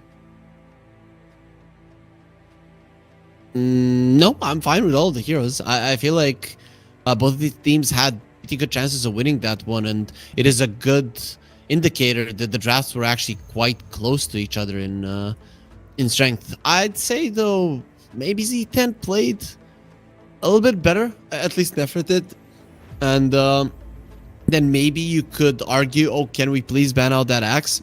Even though we're countering it, yeah. Even though Alberca is making mistakes, or we're able to, in a very weird way, stop him from calling us multiple times in the game, it's always in the end that axe call that kind of ends the game, right? Where you're all, oh, call, and then he wins. So maybe, just maybe, give the guy a little bit of respect. Yeah, we'll see again whether they go for the Batrider banner again here on their side, Runa, on the side of Z10, because they've already banned out the Darkseer, the Undying, the TA, and the Bristleback on the other side. Shadow Shaman being banned here, because Z10 do have that first pick, so we'll see what they want to go for. Maybe they go for a steal pick here. You know, I wouldn't mind seeing them take away the Naga Siren, because the Naga, again, those songs, the resets, doing a lot of work here, not only this series, but for the past series as well for Runa. So Z10 have to come up with a way to deal with this, or maybe just, again, take it away from Runa in this first pick. Well, let's see what they're gonna do. Maybe they just decide to go for the Beastmaster again as an opening pick. I mean, it's not too out there. You might get gyroed. I'm not sure if that's a first phase response though. But what has Zero Tenacity first picked most of the times when they had an opportunity? Like DP is banned out still. Interesting that they took it away. Okay, so they get the bat themselves. That's definitely a different approach than what we've seen thus far. Yeah, we'll see if they are going to adapt. Just looking through, have they played the Batrider at all themselves? Because they did up against Wildcard in the upper bracket semi-finals, and the lower bracket final there as well. So yeah, they've played the Batrider a couple of times. So they do. You know, it's not just a steal away. They have been playing it. They want to try and make it work. As that Naga Siren comes out, first pick for Runa, it feels like every single time. Yeah, but I still want to see. They played the mid lane bat, right? So that's actually quite cool if they pull it out here. So I would like to see it. What was it laning against? It was laning against Pango. Obviously, we're not going to see it in this game, but it is a potential for Mirage to take it. Yeah, we'll see if that's where they want to stick it, and I don't mind that. Again, it keeps it flexed. They do ban out the axe. Yeah, they've gone. Yeah, we've seen enough. 3 games in a row. That's more than enough axe for one lifetime here, or at least for one patch, one event. Definitely Zero Tenacity. Ban that one out, making it a priority. So we'll see what they want to go for. What else have Runa then been playing in the offlane? They've been going Darkseer. There's been a couple of Night Stalker picks in there as well. Doom's coming through. So yeah, there's still a few heroes. They just can't go back to what looks like that favorite axe pick here for Runa. Yeah, it's gone. So right now, Runa, they don't know what to pick. We don't know what they're gonna pick, because like, this is the only thing we've played versus Zero Tenacity. Like, what now? Yeah, but as you mentioned, Alberca does have a decent amount of heroes. However, Darkseer is out. That's, I'd say, his one of his top choices as well. Mm-hmm. So it's not gonna be easy to make a decision. What about a Bristleback? Yeah, he's gone too. So what is left? Beastmaster? Yeah. What else has he been? So he doesn't play much. He does play a Doom a bit. Yeah, looking through onto this one. Was that a... That was a... No, it wasn't a Core Undying, right? He did play a Core Undying Gilberka, yes. Yeah, he did, yeah. He did, yeah. But it's banned out. Yeah, they got rid of an AA and they picked out a Dark Willow. This is interesting right now. So usually it's LeBron who... Oh yeah, this is not Zero Tenacity. Obviously it's gonna be a 4 Dark Willow. I'm like, yeah, switch sides there for a second. It's 0-10 were Radiant in the previous game, but now it's quite obvious. It's gonna be a These are the two supports, 5 and 4 in that order. Yeah, we did see Runa ban out the AA in the last game there as well. Maybe just not wanting to see that one. It's going to be the Beastmaster coming through once again. And Nefrit with that Rubik, it was a good combo, it felt like, in the last game. So going to be able to run this one back. And yeah, Nefrit he was leading, I think, for the first, 15, 16 minutes, he was leading the net worth. Yeah, he's ahead on terms of levels gold there as well. So we'll see if that's going to be a similar playstyle. They just let Nefrit quietly get on with it in the offlane. I feel like they could go gyro plus maybe a puck here for Runa. That wouldn't be half bad. Yeah, you're probably gonna eat the tiny to the face, but that's not the worst thing in the world that could happen. To be honest, your supports can survive the tiny. It's not out of the question. So I'd like something like that. Gyro plus a hero that can keep people in place. So puck is the one that comes to mind the most. Yeah, and they are gonna get that puck. Yeah, straight on the board. So we'll see what the fourth is going to be, or the fourth pickup. How do you look to counter this one? I mean, we've seen the silencer coming out for the past couple of games. Do you still go for that one? Do you put the Bat Rider mid here up against the puck and maybe look for LeBron to go back for that silencer? I think you get a tiny and you put LeBron on the Bat Rider. That's how I feel. I'm not sure that the silencer is the greatest way to go. So they're gonna pick a Kunkka for their offlane. I'm not sure if Shigetsu plays a carry Kunkka. I don't think I've seen him do it. I know that he does do it from time to time, but not super often. It's still decent versus the Beastmaster though, so no, not out of the question. Yeah, we'll see as C10 got that pick. It's one of those heroes, I think, that excuse me, every carry kind of plays, they have an idea how to play it just in case they need to break glass in emergency. But yeah, I would expect it to be more of an offlane pick out here for Runa. Yeah, right now, what do we have in the mid lane? What do we mention? Tiny. I know Mirage, he does play that Slardar. It actually wouldn't be half bad, but you're still gonna lack catch for the puck. Or maybe if they really want to play an Ember, I mean, other than the Dark Willow, none of these heroes are particularly good versus that if he wants to do it. But I still think Tiny would be like the best possible choice if you want to. Did you look for maybe like a Storm Spirit? It's going to be the Omni Knight coming out here for Zero Tenacity. Is that a carry Omni? That's probably a carry Omni, and Ande does love to play things like that. Carry Dawnbreaker, carry Omni Knight, anything with a big hammer. He's down for it. I mean, there's still an opportunity to put like this Beastmaster in the mid lane and the Omni in the off lane or something, or maybe a Beastmaster carry. But the most common choice here would be to play a carry Omni Knight. Okay. The Doom gets taken away here as well. From Zero Tenacity, so yeah, not going to be able to pick that one up. Looking to maybe potentially run that in the carry here for Runa, but not going to have the opportunity. So we'll see. Yeah, Zero Tenacity, they've got one pick left on the board. What do Runa want to be banning out? Where do you think this piece in the back right is going to go? Because both of them, like you say, can be flex. So we'll see where Runa thinks this Zero Tenacity lineup is going to go, and reflected in their bans coming up. I'm actually surprised they picked this Somnate, man. I'm thinking Abaddon would have been such a better pick. Mm-hmm. And it's kind of the same thing. The Omni Knight dies, Abaddon comes out, right? That's how it happened, at least in Warcraft. But I'm not having too much faith in this Omni Knight. So they ban out the Silencer and they ban out the Ember. So both of those heroes they don't want to be playing against. Still leaving the Tiny if Zero Tenacity wants that one. Could you go Storm here for backline dive, or do you not think that Storm fits the Z10 lineup?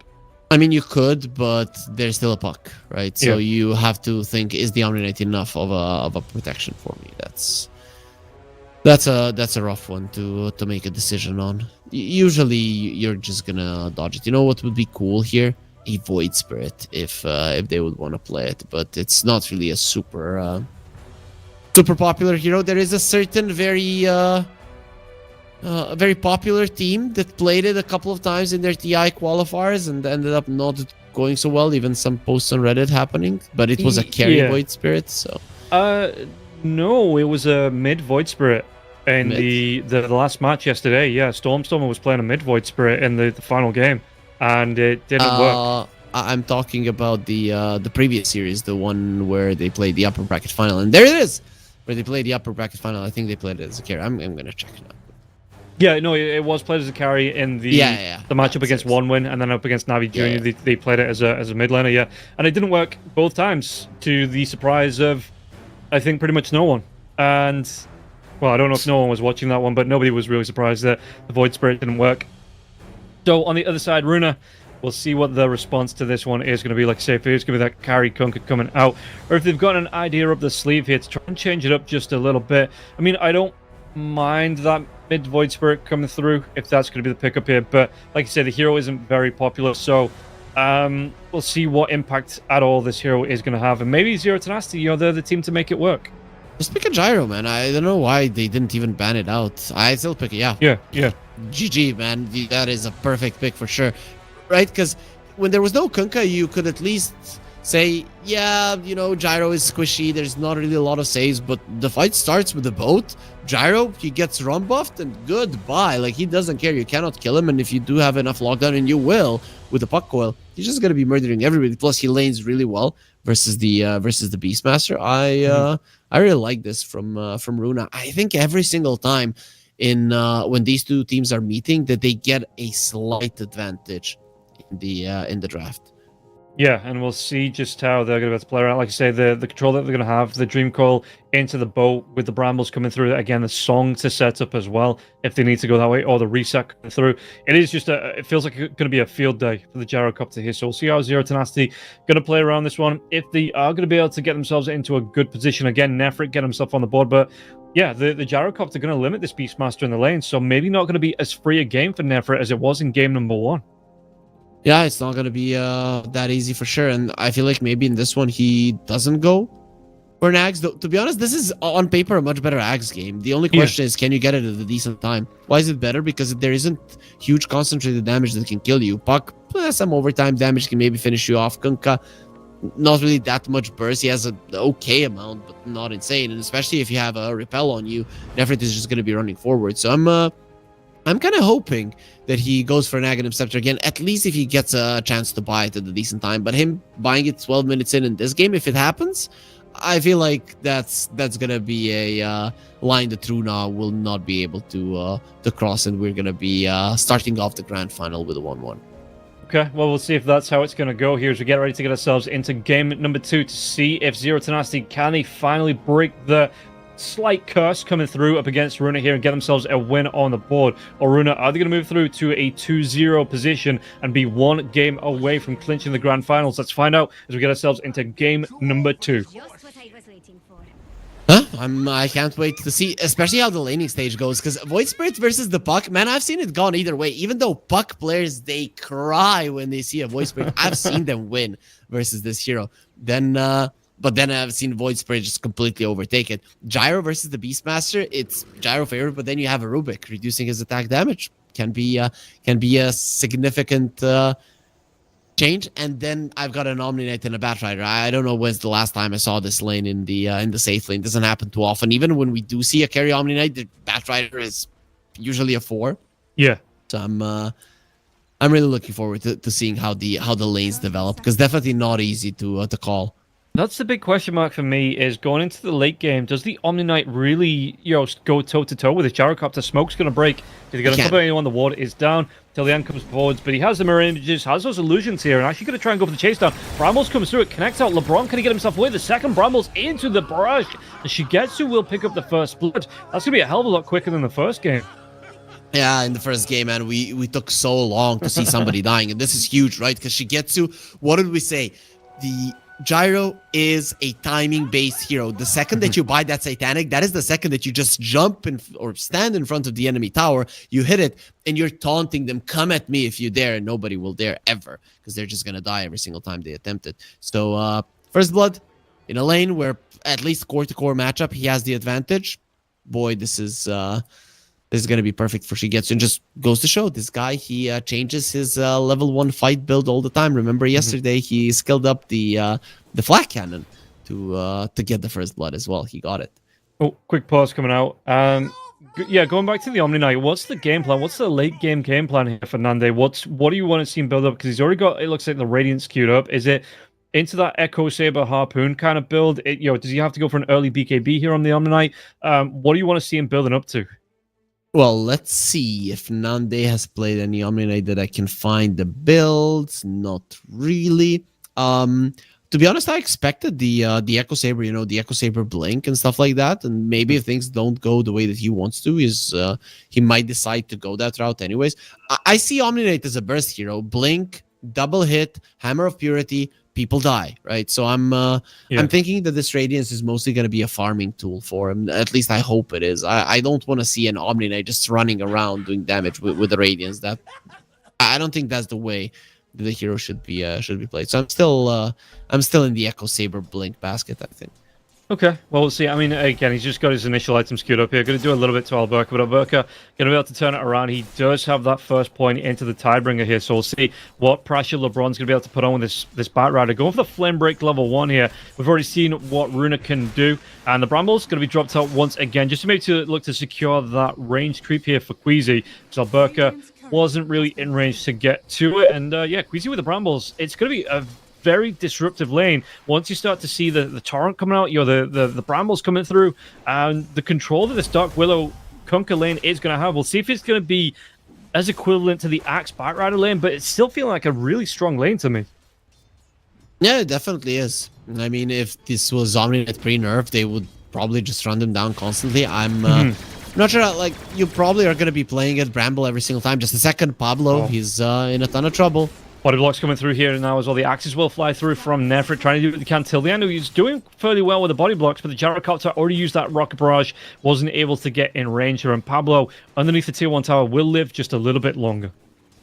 And he has a healing salve, so the lane continues. But overall, we're seeing a difference in when Shigetsu is playing a Gyro versus the Beastmaster. It's actually not that hard for him to control this lane, and we can see that he understands the matchup through and through.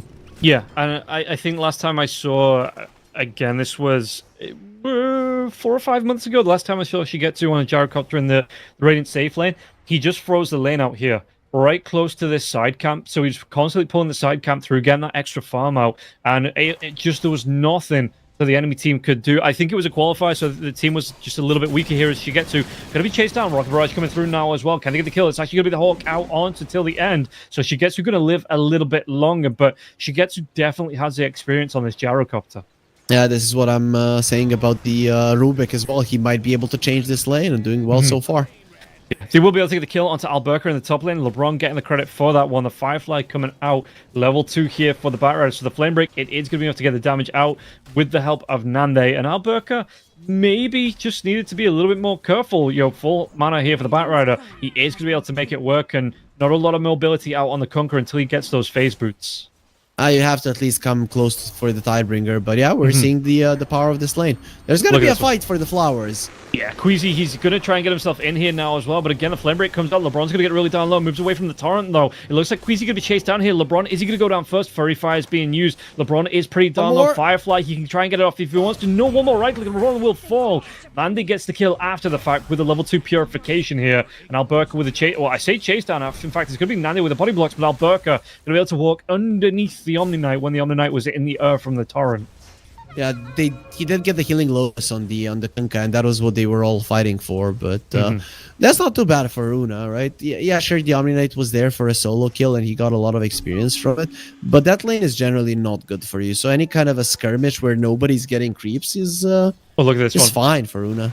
Alberca gets pushed back by the Flame Break. The Hammer of Purity comes through as well. Is he going to take down? Oh no, he had the heals, he had the stick, he had that Lotus, and it was enough to keep him alive. But the level 2 Hammer of Purity into the Purification with that Flame Break pushing him back as well. That was too close for comfort for the Kunkka. Yeah, without the healing Lotus, he dies. So that fight for that earlier, it was very important for his future health. I love that from a distance. The Hammer of Purity animation ticking when Alberca is about half a screen away, but he still gets the punch or he still gets the Hammer Slam Nande. That is proper Warcraft stuff. Yep, pretty much. I mean, this is where Dota originated, so that's what we want to see. Flame Break pushback comes out. Hammer of Purity once again. Purification comes out here. They're going to try and dodge off the Torrent. Alberca gets low. He's going to be able to run himself away from this one. The Firefly is here as well, though. So Alberca is going to be tracked down here. Boom. No, Alberca gets it. He just needed one more right click, one more tick of the Firefly still. Now that the X mark comes out, it is going to be quick, but he surely gets in range. The Hammer of Purity does the damage. And yeah, Nandi will get the kill after the Batrider goes down. And now, I mean, Queasy got to be a little bit careful now too. That Degenora coming into play, and also there was no boots on the Kunkka, interestingly so, that he bought the Blades of Attack over the boots. I think he's regretting it right now. Yeah, Nandi taking a lot of damage here, has a purification, but won't be in range of Queasy there, as Queasy drops the brambles and just backs himself up. Mid lane is actually quite even here between Nicky Cool and Mirage. I think, yeah, Nicky Cool just seems to be so comfortable on disadvantageous matchups. You know, just being able to know when to push the limit. We saw it in the last match with the Timbersaw, where he never really got punished in the lane. And you were saying that, you know, Puck players maybe complain about this matchup, but at the minute, I mean, he's ahead in terms of velocity, and Nicky Cool not burning through a hell of a lot of regen and playing this one fairly comfortably up against Mirage. I remember when Void Spirit was in the meta, Mirage played a lot of it. But also, right now, when somebody's playing with this matchup, mind you, not a lot of Void Spirits are being played in pubs, whereas a ton of pucks are being played over and over and over again for the last half a year. So it's normal that a puck player is going to be a little bit more in tune in how you should just generally play the lane than a Void Spirit would be when he's playing the hero. Yeah, Dreamcoat comes out here. Till the end's going to get the rotation out as well. Out onto the Void Spirit. Void Spirit, is he going to be able to get himself away? The net lockdown coming through. They are going to be able to get the Revenant lockdown onto Queasy now, though. It looks like, do they get the kill onto Mirage? Mirage actually Void steps himself forwards here, looking for the aggressive jump. Queasy trying to get himself away from this when the Flame Break comes in. It looks like Queasy knocked down to the low ground. Nandi will be able to get the credit for the kill. And Runa, just also saying how comfortable this mid lane's been. You know, 0-10 with a great response to that gank onto the Void Spirit. I'd still be okay with that one if I was Runa, right? Because my Kunkka is somewhat suffering. He was able to get a wave or two of uncontested farm. Gyro, 1v1 versus the Beastmaster is always going to be doing well, and especially until the Beast gets the roar. So 4 heroes being brought to the mid lane, I'd say Runa are fine giving a support for that. Yeah, they are going to try and do the contest onto this one. The roar comes through as well onto the Wisdom Shrine here. Till the end, going to get low. It looks like it's going to be Pablo that gets that Wisdom Shrine out, but the fight will break out for this one. The call down comes through. Nicky Cool making a rotation now too. Well worth giving up. I mean, they didn't even give up their own Wisdom Shrine here. They give up the enemies. Shigetsu gets himself a double kill and probably gets a tier 1 tower from this as well. That was so huge coming out from Runa. They almost even stole that Wisdom Shrine. So Zero Tenacity, they should be counting their lucky stars because that. Queasy, he will be ticked down here. Mirage gets the credit for the kill, and the tier 1 tower stands for a little bit longer, but it gives free reign to Till the end of the mid lane to get some solo XP to get to that level 6. Yeah, Runa are the ones making plays. I have to say, Zero Tenacity's responses have been great thus far, but at some point you are going to mess up because you're not going to be able to predict where your enemies are going if Runa are constantly the ones that are making the aggressive moves, and thus far, that has been the case. Yeah, Dream Coil comes out in the river now to the bottom of the river. The Batrider as well as the Void Spirit caught out into it. Do they have the silence? They have the root with the relay now. LeBron's going to go down first, and now Mirage. Well, he Void steps himself forward again, trying to get onto Till the end. X marks out onto Mirage, and Mirage, he has no way away from this one, trying to deny himself to the tower. But again, Shigetsu gets the TP into the mid lane, and another couple of kills, and Shigetsu, he is running away with this one. 5k net worth this early on into the game. He's having a fantastic time. 5-0-0 here for the Gyro. Shigetsu and an early TP to the mid lane, name a more iconic duo. You can't, right? That's just how it goes. Yeah, he's having a great time here. Going to be able to get a couple more stacks out. And Nefra this time around, he is going to go back for the Ag Scepter, but it's going to be nowhere near as quick as it was in that last game. Definitely not, but a better Ag Scepter game though, right? So even if he gets it at like 14-15 minutes, I still think it's quite valuable. To be honest, you do have an Omni-Knight carry, so you all 3 of your cores can scale a lot, but none of them like ultra late games. So I would say having more heroes that can scale is actually quite solid. Yeah, Nefrit, do they want to try and make something happen? They're going to try and make a jump here. Nefrit, though, he actually goes for the roar out till the end. Shigetsu was able to get himself away into the trees. Has that Chrysalis picked up now as well. So, going to be working on the Ag Scepter himself. But does he want to go back into this one? The homing missile comes out. Nefrit going to be spotted. They get the Dream Call out in the bottom lane here. The Beastmaster being caught out, killed off. Really nicely played by the side of Runa. Just to have a response, only losing that Naga Siren. Huge, right? You're killing him, you're delaying his Aghanim Scepter, you're not allowing him to push the tower. Nicky Cool is everywhere he needs to be, and none of these rotations from the puck did result in your mid lane tower taking some significant damage, right? It pretty much got hit a little bit. Usually the puck rotations early on, when they're happening this often, your mid lane tower gets brought down, or at least it loses a significant amount of HP. But not this time around. Both of the supports of Runa were always on point and rotating and getting that free experience, and of course, consequently defending the tower. Yeah, well, now Siren's going to reconnect in now as well. We might have... I mean, Alberka's left on his own. Okay, no. We've got the repause into the go, sorry. Yeah. Everybody happy to get back on the board. The Kunkka is going to be building into what looks like the Blade Mail here, but could be in a little bit of danger. LeBron still doesn't have that level 6 just yet. The Flame Break comes in, and Mande more bothered about finding the farm than finding the kills, so he's going to be able to get himself away safe here, this Kunkka. He's fine. He's actually having a pretty good time considering how much they shut him down early on. So I'd be happy with the current state of the game if I was the Kunkka at the moment. Especially because he gets a kill out onto LeBron here. LeBron going a little bit too far forwards on his own. So Alberka able to pick that one up, not too far away from that Blade Mail. What do you want to see for the offlane Kunkka? Like, build-wise, your Blade Mail comes out. Are you looking Blink into BKB? Do you want that Shivas coming out here for Alberka? What do you want to see this Kunkka build into? Could be a pipe, maybe, because of the Void Spirit. And because there's going to be drums on the other side, I wouldn't mind a pipe. Oh, misses on the silence. Top lane, he is locked down here. X-Mark comes through, but he's going to be able to get himself away. It looks like, well, the Brambles are going to be dropped here. Do you want to dive the tier 1 tower for this one? Only Queasy so far. Alberka looking for the Tidebringer damage now as well, but Queasy going to be outside of that tower range. Has his Bedlam, has his Terrorize if he needs it, and the Dream he stopped the TP. It catches out onto the Omni Knight now as well, and the rotation going to be trying to break this one into LeBron. LeBron's going to get low, then LeBron, he is going to go down. Nande, can he run himself away? They are on the chase. X-Mark comes out now onto the Rubik, excuse me. And Pablo going to take a big punishment from him, and again, Shigetsu, he is everywhere at once.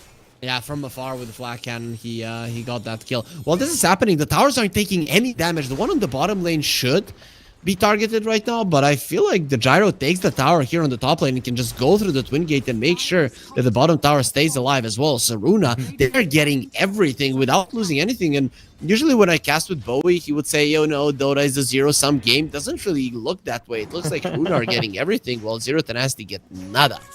Yeah, it is looking, I mean, 4K net worth lead, 11 kills to 7. So Zero Tenacity, they found some early pickoffs. Speaking about pickoffs, Nefrit has to back himself away. But yeah, Runa, they are just setting the pace. And you talked about this one before, even the draft of the first game here. If you let Runa set this pace, Zero Tenacity do seem to have a tough time catching back up. So they need to, I mean, thankfully for them, if this game goes a bit topsy-turvy, you have a third game to go with, you can try and get themselves back. But at the minute, this is just looking really good. I say that as Kunkka will go down, but still, Runa's still looking in charge of this game, it feels like. Yeah, pretty much. Nobody on Zero Tenacity is looking to challenge that, at least not just yet. At least the Beastmaster will have, 13-minute tags, all things considered. That's actually quite decent. But I'm starting to be afraid that because Runa are so far ahead, that they're still gonna kill him really fast, despite not having any big single target damage dealer. Yeah, and you can see here, they're going to be able to get an instant D-ward out from Pablo. Pablo, what does he steal? He gets himself the Shadow Realm. Going to help him survive a little bit. And, maybe get himself into a more comfortable position if a fight breaks out. But in a minute, Runa, not shy about crossing the river, getting the control out on the other side of the map. And in fact, they might just try and control around the area for the Wisdom Shrine here. Going to be coming up in just over a minute. And only the Beastmaster down here. So yeah, Beastmaster going to back himself away from this one. Maybe give the shrine up. Well, we'll see what happens. However, it is Zero Tenacity who do have good vision there on the high ground. So I'm not sure if Runa are going to be confident going for the Wisdom Shrine there in a minute. It's a bit too risky and maybe even unnecessary. Puck does have an AD rune, however, so that could be the thing that tips the chances in their favor a bit. And it looked like the Omni Knight not too far away from the Radiance now. Just needs to go for the Talisman of Evasion, which gonna help him catch up. But he's got a lot of catching up to do with this Gyrocopter already. Gonna be about a 2K net worth difference. And again, Omni Knight not the quickest farming hero in the game. So Nefrit. do they get the catch up for the kill off here? It looks like they might be able to. Yeah, the Bedlam coming through, and Nefrit going to be left alone. Even the Raw going to be used, but they still get the kill. Really good timing, and this should, I mean, okay. Pablo moving himself over, maybe trying to get a snatch, or does he? Batrider is stealing it on the other side. At least that's gonna be salvaging this a bit. Yeah, they're going to be able to get something from this one. The Dream Coil to get the kill onto Pablo. Pablo, he's straight up down. He stole the coil, so at least it looks cool, but other than that, it's just basically 2 kills going your way. And maybe they're going to be able to get the bat, punish him for his sins of stealing the Wisdom Shrine as well. Yeah, he's not going to go for his TP just yet here. He stuck around a little bit longer to try and get some farm, and they're going to have 3 or 4 heroes around. The homing missile comes in, trying to do count with a flame break, but LeBron is just stuck around a little bit too long here. Will be taken down. Shigetsu gets the credit for the kill. 8-0-2 for this Gyrocopter. 14.5 minutes into the game. Yeah. 8 kills, man. When you're a monster kill here, and he already has an axe and the crystal. He's going for a BKB. You know, there's this is gonna be like a 23-minute BKB Satanic, unless he wants a Daedalus, but I feel like Satanic is probably the safer choice. And then I don't know how you kill him. I mean, Zero Tenacity's heroes, they're no slouches in terms of damage dealing. Everybody contributes, but this Shiro is a bit too far ahead. He's 3,000 gold ahead of anybody else. Yeah, he's having a great time here. And like you say, that BKB, he is going to make a start into that one. Can buy out one of the components if he wants the Ogre Axe. Oh, Bolt in the mid lane now as well. Are they going to be able to get themselves on top of the Void Spirit? The Void Spirit going to be chanced out now. There is going to be the Terrorize into the Brambles as well, and they're going to be able to get another kill. Mirage just goes down, and this Void Spirit going about as well as it has done over the past couple of days. Yeah, they even missed a couple of spells there. Yeah. Right? More than a couple, and it still didn't matter. They had even a couple more to put into that Void Spirit. Well, and it is going to be the pipe coming out from the Kunky. You are right here, so he's going to be able to offer some protection to his teammates. And Jaro, does he get a chase down LeBron? There is going to be the homing missile coming through out onto the Batrider, but the Batrider looking like he's going to be able to scarper himself away to safety, or the Jaro just a little bit too bothered about the farm. Try and chase down just a position 5 Batrider. It's not worth the gold. Yeah, you're having too good of a game to get baited into a bad move. You're not going to do that. Yeah. And, well, Mirage going to be able to get the Remnant out onto Queasy here. Queasy, can he still get himself away from this one? Mirage going to try and do what he can with the Dissimulate, trying to play around, but the net does come through here till the end. Has that level 8, so he has the song up if they need a reset. Just going to back themselves away on the side of Runa. Not being baited into a fight they don't feel comfortable trying to take. You know what the problem is? Zero Tenacity, they were working so hard towards his timing, the Radiant and the Aghanim Scepter, and they got him, and it doesn't change anything because you're so far behind. So I'm not really sure when their next big timing is. Maybe Ags on the Void Spirit is the one that you should be looking at. All this happening, Shigetsu is just continuing his onslaught. He needs no one, basically. Yeah, he gets the gap closed with the Tumbler's Toy. Now they get the catch out as well onto the Beastmaster Beast. The net dragged back into the boat. This time will it connect? It will. And they get another 2 kills on the board. Runa looking so comfortable in the second game. They're so clean, man. And this is what I was talking about. That Zero Tenacity, they make a little bit less moves, but then obviously less mistakes. But Runa today, they've been making so many moves, and the mistakes have been, especially in this game, non-existent. Wherever they go, whatever they do, I mean, apart from some small mechanical mistakes, but their calls are on point.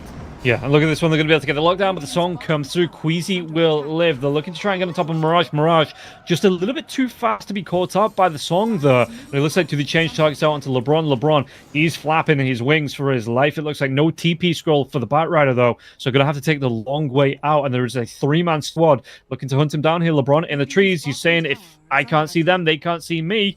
He's going to be able to get himself away from this one, though. Nicky Cole's going to be off to the other side. He might just be able to time this right to dodge himself out of this danger. Or yeah, I was about to say, like, kids' understanding of hide and seek. I hide behind the curtain and they can't do anything, but it actually works. Yeah. It's maybe the most obvious. They hate him. As we found out eventually, he still didn't have that TP scroll, so they do finally get the kill. He didn't even really waste any time on the side of Runa there because he gave up fairly early on the hunt, and he was just caught behind enemy lines with no way to get himself out. Yeah, for sure, right? Yo, guys, let's not chase him, and then somehow he shows himself. Could have stayed in the trees, decided to throw himself on a wave, and unfortunately for him, that's gonna spell his death. Not the worst thing in the world, though, dying on the enemy side of the map. Yeah, it's not the longest respawn clock as well. It is a support Batrider, so it's not awful, but it just feels like, again, Runa, they're going to move themselves Are they going to go for the Roche here? I mean, Alberca's moving into the pit. Yeah, they want this one. Another early objective coming through for Runa, and I don't think Z10 are in a position to try and contest this. I mean, what can they do? You're going to be running into a 14,000 network gyro who has a 9-second BKB. Good luck fighting that. I mean, you need 10 Guardian Angels. One is not going to cut it. He's going to kill you all. Yeah, well, we'll see what the response is going to be. Zero Tenacity. They're at least putting pressure out onto the bottom lane, so trying to force a lane in. But again, the Aegis coming through, going to be fairly free for the side of Runa. They didn't need to sell anything to buy this Aegis, and now LeBron, again, could be in trouble. Alberca, if he gets the X mark off, which he does. LeBron, he's going to be caught out. Flame Break comes through, but it doesn't really matter. There's going to be more than enough damage to get the kill. And yeah, even with the Brambles to get the lockdown just in case. And you the Puck and the Naga Siren, they're moving around the map to shove out the waves, while the rest of Runa are preparing for a Tormentor, most likely. So you make sure that all the waves are shoved in, you get the Tormentor, and then you can focus on tier 2s. There's really no rush at the moment if you're Runa. Yeah, and it doesn't feel like Z10 are comfortable fighting as 5, because Nande, he hasn't left the jungle since getting this Radiance up. He's going to be going for the Blink BKB next, but like you say, they're just free to take objectives around the map here on the side of Runa, and Z10, what really is their next time to try and stop this one? As Queasy, even the Tormentor getting in on the action there. Yeah, and the poor guy doesn't even get the shard. He died for that, and no shard for you. Both of the shards and the supports of Runa are quite good, though, so I don't think they're going to be minding the Naga Siren getting it. No, Raw comes out here. It's going to be a Raw, though, for the Naga Siren. He will be taken down. I mean, probably didn't want to spend the song. There's going to be the TP coming in from Shigetsu. They're going to try and fight this one out now as well. They get on top of the Beastmaster. Beastmaster trying to do what he can with the axes, but the Rocket Barrage into the damage. Shigetsu just has way too much damage. Pablo going to get himself away from this one. He's going to try and do what he can with the Stolen Orb. Barrage, Nande both on the retreat here, too. Alberca, can he get in range? There's going to be the turret. No, the Dissimulate comes out, but he gets locked down. He dissimates into a Bramble here. Mirage, X-Mark comes through. Do they have the protection to get him away? It looks like they might just be able to. Mirage, that was so close, but he just has the support of his teammates to get himself out alive. Oh, man, if the Terrorize had connected, it would have been really, really bad for Mirage, because he would have been running from one Bramble to another, and I'm not sure if the Omni would have been able to get to him in time, but fortunately he's going to be okay. Zero Tenacity, finally something good happening for them, that they get a couple of kills with minimal losses. Yeah, LeBron going to be caught out again. It feels like every time I look at this fight right here, he's being caught out, killed off by the Kunkka. Yeah, the man got done dirty, right? They're like, yo, guys, let's pick up a bat. And then the bat sucks. LeBron, you're playing it. So, yeah, that's how it goes. Yeah. I mean, that's kind of what happens here. You are the position 5. You are that kind of sacrificial hero, it feels like. And he is trying to make some space around the map. They're trying to find some information, but 1-11-5 here for LeBron so far. Yeah, he has more deaths than his team has kills. That is unfortunate. Yeah. So, oh well. Well, there's always going to be room for him on the analyst desk, you know, if things carry on like this for him in this game. No. LeBron has been playing really, really well, though. I have to. Yeah. I have to say recently, and people are like, he's old, dude. This guy has still got it.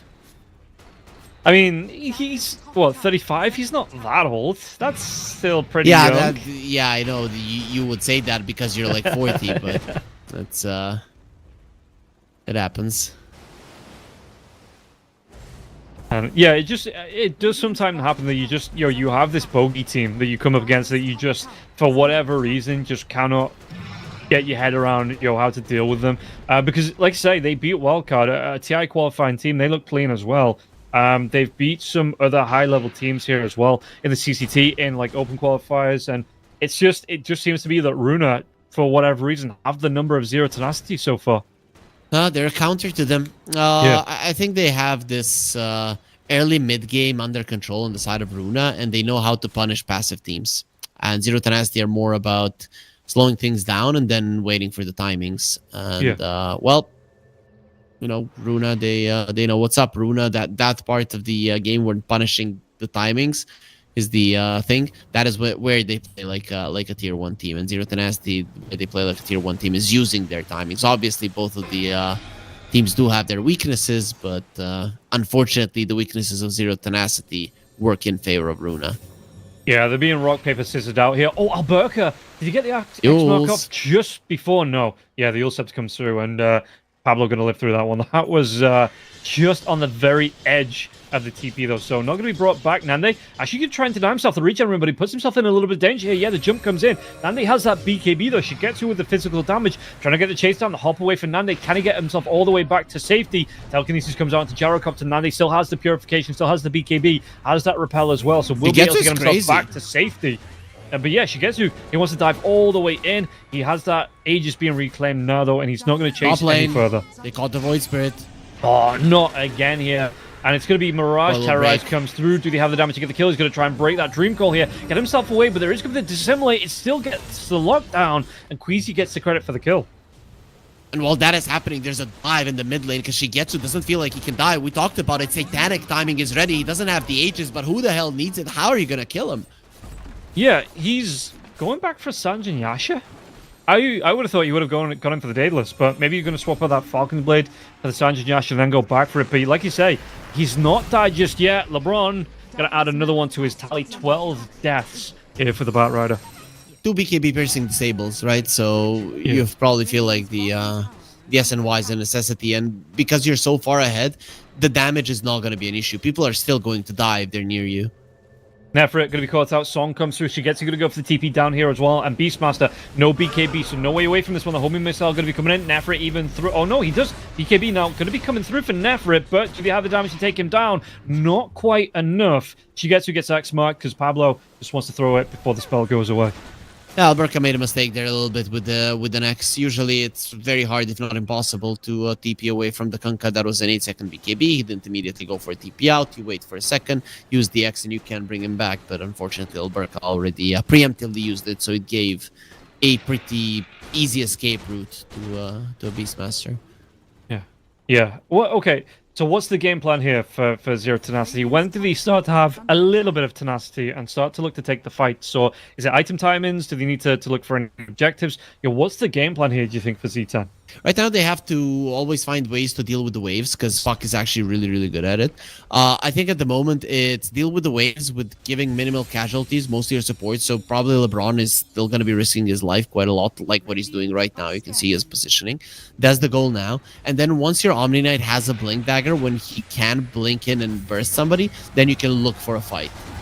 Okay, Nefrit, this time he is going to go down here. She gets to Alberca, going to be able to group up, and yeah, some great timings here. Should be able to take down this tier 2 tower as well. Oh, well, the Batrider is cutting the waves, so it might not be allowed. He's going to pay for his sins, though. Yeah, Yule Scepter comes out here. LeBron, the Bedlam, the 4 staff away from the LeBron. He does have the TP. He's just maybe waiting for the the Terrorize after the cooldown from the Bedlam, but Nikki Cool gets the rotation in. Dream Call comes out, and LeBron goes back in the box. He's dying to shove out the waves. I'm fine with that. The problem is that Nefrit died, so it's giving an opportunity for Shigetsu to go high ground, unfortunately. And there's no glyph, so this tier 3 will actually take a huge... When I say a huge chunk of damage, I'm actually saying it's going to die. Yeah, it looks like he's going to be taken down. Shigetsu getting this no issues. Telekinesis comes out for Pablo. Shigetsu holding on to that. Still a 9-second BKB here for Shigetsu. Has that damage up now as well. And this is going to be with a flat cannon. Quick work as well. He wants to go for that range racks and taking down the creeps the instant they spawn. Runa, they're going to be able to get a free, at least half a lane of racks for this. Well, they're happy with it. The Void Spirit did cut a wave. That's kind of the name of the game right now for Zero Tenacity. The only thing they can do is cut those waves. But a time will come where you do have to fight, and it's probably the next Roche. I'm not sure you can get away with allowing Rune to have it. So smoke right now, get good vision, possibly a kill, and then be prepared for the Roche fight, which will inevitably come. Yeah, and that Roche Tunnel, we're going to get the last one. Lotus! Now as well, Lotus Orb comes over the top of them, so he's going to be able to survive a little bit longer now. Guardian Angel comes through the roll out onto the Jaro, but the song reset. Do they have enough? Because Gyrocopter, that Satanic now on cooldown. Still holds on to the BKB though. Yeah, Terrorize will be used as well. Can they get the kill? At least LeBron is going to fall. Can they go for a little bit more? The chase down onto Nande. Nande locked down into the net. The real in comes back in. Nikki Cool gets himself the double kill. And now they're going to be able to go for a little bit more. LeBron doesn't have a buyback, but Nande does. Does he want to try and use this one? Pablo going to be caught out too. Pablo is going to be put on the sidelines here. Pablo with the instant buyback, but it looks like Runa, do they want to try and break themselves another tier 3 tower? Maybe another Rax from this one. It looks like they want to try, for now, getting aggressive. That's Satanic. It's going to be close to being reset now. It is going to be rocked back up for the Gyrocopter. They go on to Nefrit, and they has to buy himself back into this one. Till the end's going to get really darn low, and it looks like they're going to be able to go for a little bit more into this one. You'll set up, but they do have, again, a Lotus Orb coming through. So Pablo, he's going to be spammed back up to the end now as well. Nande has that BKB with the physical damage coming through. Nande right back into this fountain as Shigetsu. He's forcing everyone back as they do this one. They're going to be able to go right back to the tier 3 tower, and yet Raw comes through. Do they have the hop forward now as well onto the Gyrocopter? Gyrocopter taking a lot of damage. Won't be able to get that Satanic off. Will go down. Mirage gets the credit for the kill, and now Alberca in trouble. Alberca. Blade Mail up in 1 second. Has that Lotus Orb in about 3 or 4, but not going to survive long enough to get that one off. So a good response from the side of Z10. First of all, how many ultis does Pablo need to steal for them to win a fight? He steals the song, he steals the terrorize, and they still lose. Yeah, sure, Runa, they do dive, the buybacks come out, and Runa does lose a lot of heroes. Mirage there in the backlines, he did everything right, murdering the supports, and then the Gyro cannot escape. That was actually beautiful, but despite everything, that was too close for comfort. He got his BKB, and actually, he got his Satanic off on the Gyro. If he got the BKB as well, got one hit off, he kills them all. Yeah. Fortunately for Zero Tenacity, they're still in this game, but that was very close to it being a 2-0 start.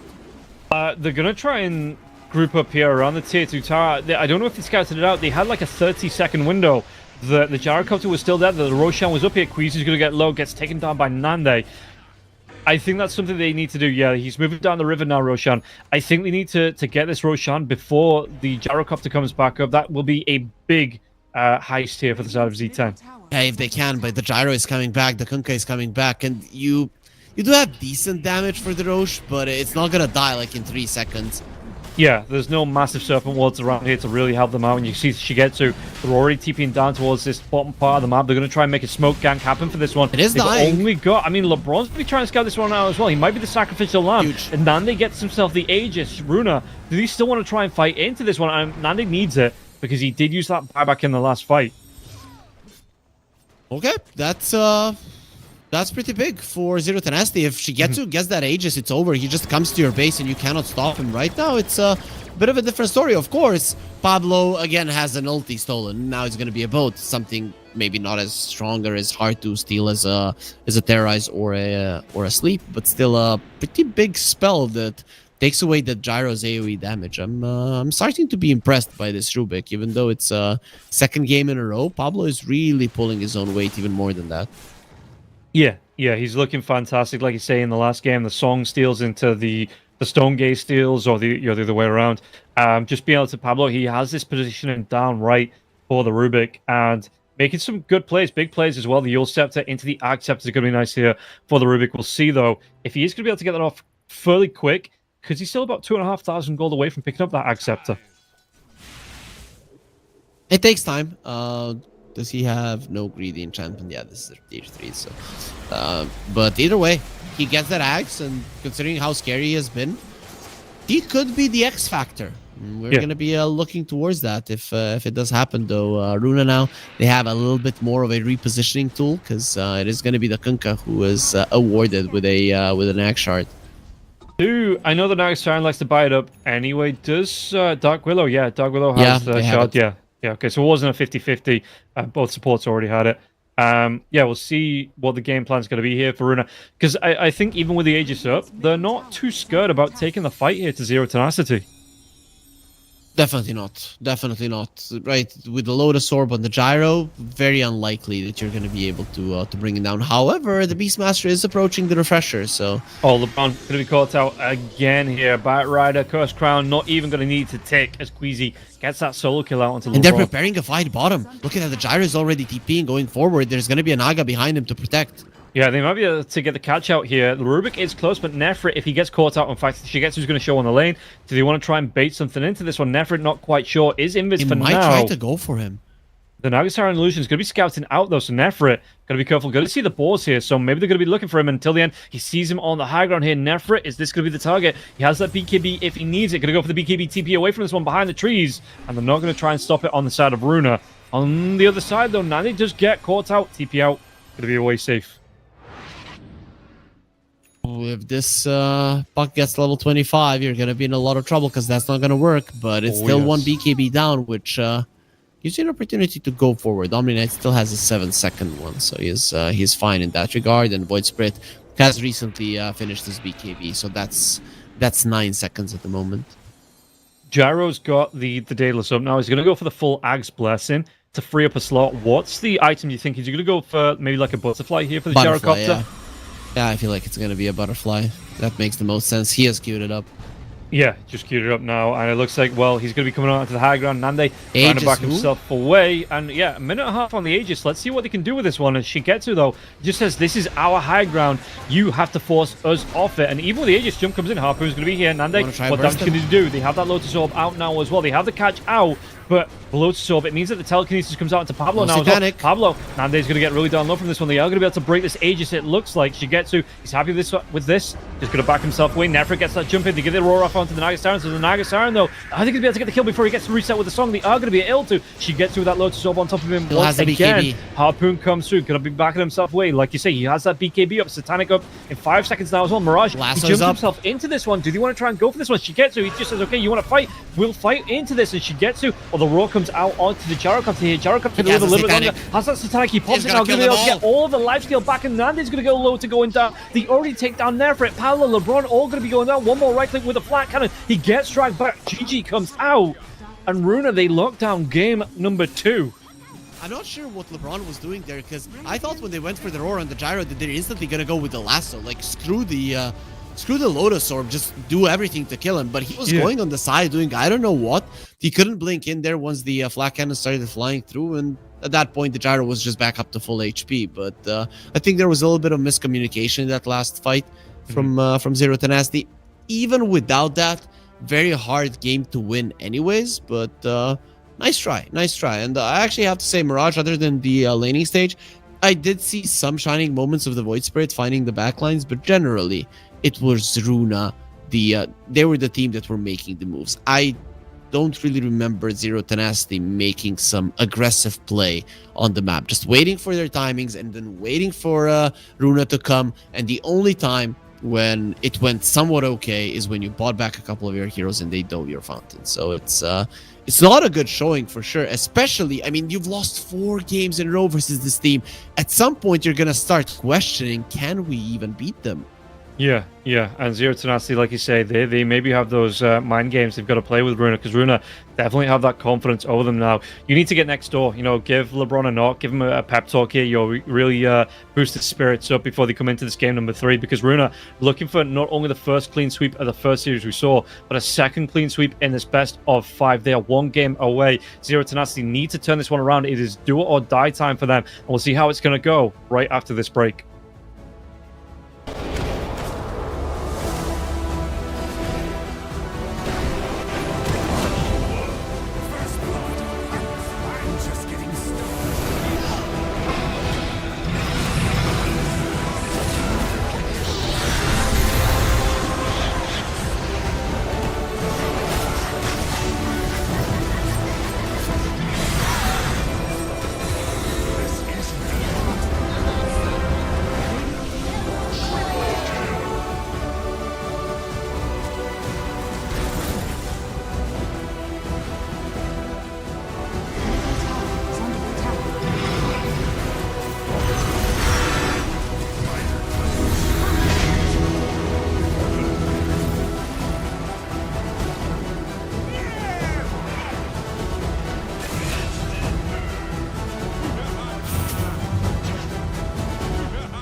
Welcome back in, everybody, to what could be the final game, not only of the day, but the entire event itself, as we are one game away here. Runa are one game away from taking the grand finals here, 3-0. So we'll see Z10 if they have a plan to stand up to Runa, finally get a game on the board, or if it's going to be that clean sweep, not once, but twice for the side of Runa. Yeah, we'll see how it goes. But man, when you lose 4 times in a row versus a team, ooh, dude, you know when you play pubs and then you lose a couple of times in a row and you start feeling like I cannot win a game. Whatever I do, I cannot win. It's gonna start being your fault, definitely, and you don't know what to do. Also, the same thing for Runa. You won 4 games in a row. Like, I can never lose, right? And then you just continue crushing it, and you get even more confidence. You get even better in your decision making, and it just turns into easy game after easy game. So I'm scared for Zero Tenacity. I'm also scared for us seeing not seeing even 4 games here in this grand finals. It's not the way I wanted the season 2 to start. Yeah, every other match has been competitive. Looking through the playoffs as well as the group stages, every other match apart from these 2 here. So we're going to see the Shadow Shaman coming out once again. Zero Tenacity, we'll see if they're going to have an idea. Maybe they go back for that. I mean, steal away the Naga Siren here. They've had the Naga Siren in every single game, Runa, and they've really made it work. Maybe try and take that one away from them, or ban it out in that next phase. Maybe go for something like the Rubik here, ban that Naga Siren in the next phase, because it's just been an absolute quiet.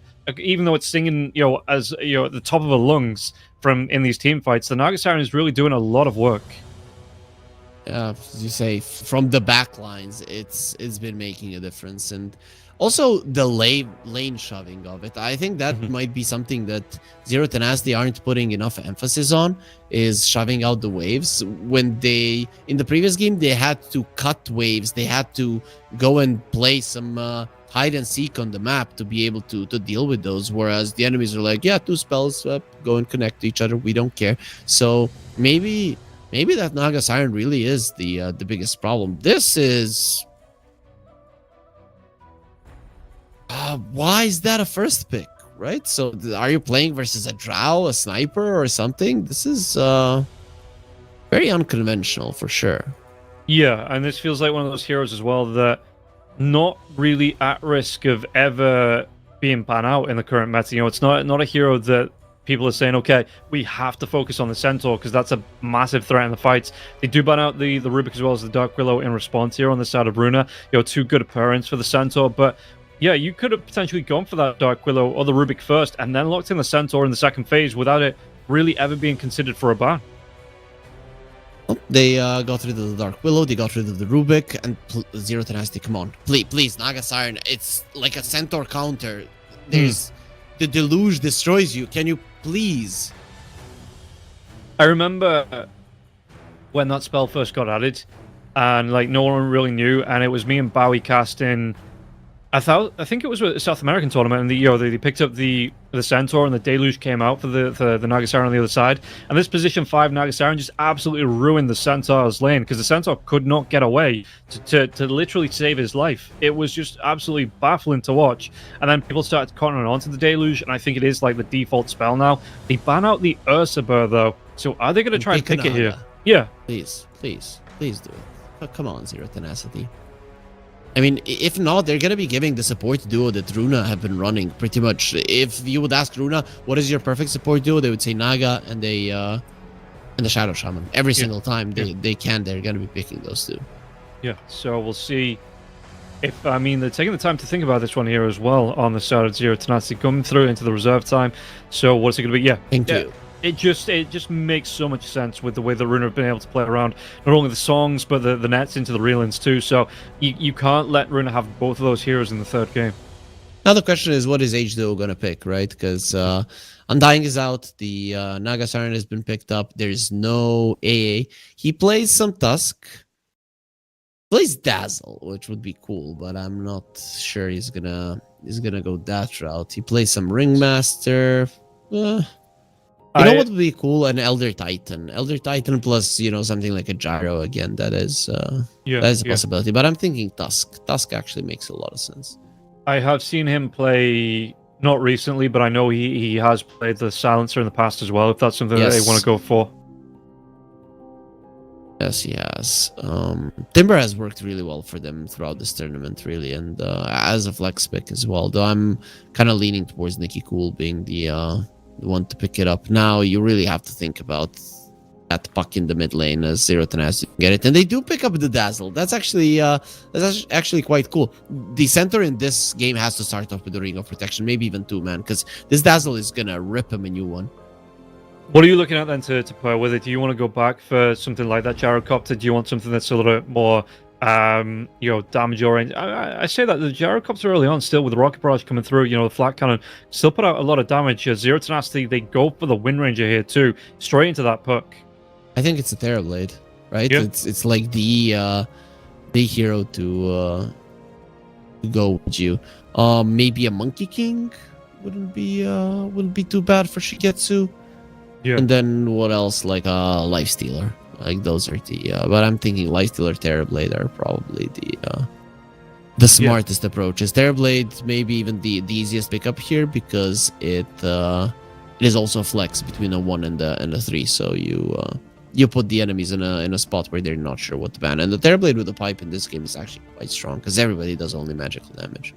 And I'm just thinking that, yeah, the level 1 with the mirror, not the mirror image, excuse me, the level 1 reflection with the poison touch as well coming through from the dazzle, it really does mean that you can run heroes down here. They do go for the Beastmaster, so not going to show the carry just yet, but the Timbersaw looks like it is going to be the mid lane once again up against that puck, which, okay, Mirage had a good time in the first game up against the Timbersaw in lane, but after that one, the Timbersaw ran riot in the game. I think it was something like 19-1 and like whatever the assists were that this Timbersaw just was not shut down through the entire game. So I'd like to see Zero Tenacity maybe make some more early rotations to help the puck in the mid lane, put the pressure onto the Timbersaw. So you banned out the Gyro, you're probably going to be banning out the Medusa as well. Mm-hmm. Zero Tenacity, they get rid of the Sven. Okay. I guess the other one is a Terrorblade that you want to get rid of. I would assume you don't have any Radiance builders unless you would like to pick them. We talked about that Abaddon. That could be a good carry for Zero Tenacity in this game. Would you consider... Maybe not, because it's a bit of risk, but I was looking maybe like the Dry Ranger Dazzle lane. So you have the Frost Arrows coming through, the Poison Touch, but up against the Centaur, maybe just a little bit too squishy of a lineup there in the safe lane. Centaur and the Naga, right? I'm kind of I mean, I like the Dazzle versus the Centaur, but overall Naga Siren is always a great hero versus these safe supports because you can start off the fight with a sleep, get into the middle of the fight, see where enemies are at, and then their positioning is not going to be good. So that's why I'm kind of surprised that they decided to go for the Dazzle in the end. Yeah, and we'll see a little bit of reserve time left here. About a minute for the side, minute and 22 seconds out come for the side of Runa. So they don't have to rush this final pick. They can think about it. You can think about what they want to be playing up against onto the Zero Tenacity. Like you say, that Terrorblade is still there. The Troll Warlord's still there as well. So they have a couple of options left to pick on this. What happened to you, Rob? What happened to you, Rob? You are the one that is talking about the Troll. You were always like the biggest hater of it, but Terrorblade just makes sense. I still am, but I've come to the, I know teams are going to play this hero whether I hate it or not. My opinion doesn't count for anything, so I just kind of have to accept the fact that teams are going to pick it up, and I can't be hating on it enough that I ignore it in the draft, because it's still, a fairly viable hero that teams like, I guess. So, what are you going to get now for Nande? We talked about the Abaddon, right? Any Radiance builders are not half bad. Morphling would be a decent pickup as well, or Alina, or even the Drow that you mentioned for the other side. So considering that you do have a Naga, those range heroes look better. Yeah, Lina is gonna be the pick. Do you, looking at this lineup for Zero Tenacity, do you kind of have to just sit the Centaur on the Lina in these team fights? Because it just feels like if the Lina gets caught out here, there's not really a hell of a lot of protection to catch back up to the Lina, if that makes sense. But if you have that bodyguard of the Centaur alongside, you maybe have the Naga Siren for the song, does it protect out Nande for these fights? Because Runa, they're not the easiest heroes to kind of control. You have the The Dazzle coming through, the Poison Touch, who's going to have that. You have Nikki Cool going to be able to jump to the back lines. Beastmaster with the Blink with the Roars. These illusions coming through from Shigetsu with the Metamorphosis. Or are you looking for Nefrit to be the one to engage these fights and really put the pressure on before Nande comes under pressure? When Nande is ready to fight, he's always going to have the Naga Siren looking out for him. Everybody else is going to be doing their own thing in a fight, right? Nefrit is going to be protecting him with a Stampede, but not really playing around him, really. Because Puck in the center want to be free to move around the fight. And the Lina is not like a Drow that you have to consistently be next to her. Yeah, it's ideal if they're starting to run at the Lina and there's a coil and a hoof stomp and then Lina can just attack, but that's not really something that's gonna happen all too often. I mean, Runa are not crazy, right? So I'm thinking that Puck and the Centaur, especially the Puck, should look out for themselves. And then LeBron should be looking out for Nande so that he doesn't die in the fight. But yeah, I do agree. Runa, if they find an opening, they kill Alina, the consistent damage output is gone from Zero Tenacity. So you really do have to protect him. But I think it's the job of the Nagasari, nobody else. Okay. Well, looking at the two lineups here, we see, again, Runa being 2-0 up. Have the side of Zero Tenacity done enough to get themselves into a comfortable position in the third game to pull one back? Or are you favoring Runa going through into a 3-0 for this final game of the potential final game of the entire series? I actually think Zero Tenacity have a good shot this time around, looking at their draft. One thing that I don't like is, again, so here's how I want to put it. Their wave clear is solid on Zero Tenacity, but because it's a Puck versus a Shadow Shaman, even when you're shoving out those waves, you can very easily die. So your main hero doing that is not gonna be doing it as effectively, or he's constantly gonna be scared. Whereas on the other side, the Terrorblade with the illusions can just shove it out every time. So I'm kind of seeing that Runa once again do have a better lineup to make sure that the waves are shoved out, and they do have pretty good catch. But Zero Tenacity's lineup right now, there's a lot to play with. There's a lot of outplay potential. Even if you're losing in team fights, you can turn it around with good spell usage, with good positioning. So I think that is them playing to their strengths, right? So I would say this is one of the ones they've actually got a decent shot in. But yeah, it's not easy favoring them after what we have witnessed 4 games in a row. Yeah, it's looking pretty rough for them. Maybe we see Mirage going for that early Lincoln Sphere, like you say, to try and protect himself from the Hex coming through, the Blink Hex from the Shadow Shaman. Do we see the Workhorse coming through for the Centaur? Do we see the Acceptor coming out? Are we going to see the Kati, do you think, here to help protect Nande? A little bit later on. Oh, I wouldn't mind later on, yeah, for sure. I mean, at some point it is going to happen, right? Let's say the Lina gets caught, or Lina and the Nagasarian get caught. You would need a card to do it, or maybe in the late game if the Lina is pushing, just so that you don't need to use the song every single time that they do any kind of an initiation. So yeah, I'd love it. Okay, we'll see how that one's going to break out. We are paused, that's why you still see our lovely faces on the screen. You're not missing out on any action. We're waiting for the players to be ready to get into the game. Looking through, just need 1 minute. It looks like LeBron just needs to sort himself out again. Just go, he lives 5 minutes from you, right? Just go and knock on his door and say, what are you doing? Why we've got a game to play here? No, he's in a different city, but yeah, it's not the biggest country, but I'm not even sure where he's from. Let me check his Wikipedia. Does it say? No, it doesn't. Yeah, I would, because I wanted to check how much would I need by car to get to him. But probably wait, it's Kragujevac. Okay, I know now. Let me check Google Maps real quick. How much I need, and then I'll tell you if I can go and fix the problem right now. Yeah, as we're waiting for Harry to see if he can play Repairman, it looks like we're having... Yeah, again, the players just having a couple of issues, so not going to be too far away from getting ourselves into it. But yeah, it's looking really rough. 2 hours. 2 hours? Yeah. If I drive really, really fast and pay a couple of fines, then maybe less, but I don't want to risk my life for that. And then, so 2 hours there, 2 hours back, I don't think I can make it. It would be close. Yeah, I think the series might be over before you get yourself back here. So we'll save that for another day. Are they not boot camping? Is there no boot camp going on, or is everybody just being comfortable from home? yeah, maybe they're boot camp in Belgrade. You're right. Okay, so let me now check how much I need to get, because I know roughly where their boot camp is. I don't have the exact address. Let me check. I mean, you know, the hotel that we were in October, that had, you know, they've built up a boot camp there as well. That's being offered around. I know that. That's no. They have their own. Zero Tenacity have their own facilities. Yeah, okay. They have their own facilities, and they're like 25 minutes away from where I'm at. Basically 15, but it's pretty bad traffic right now. So okay, you know, unfortunately.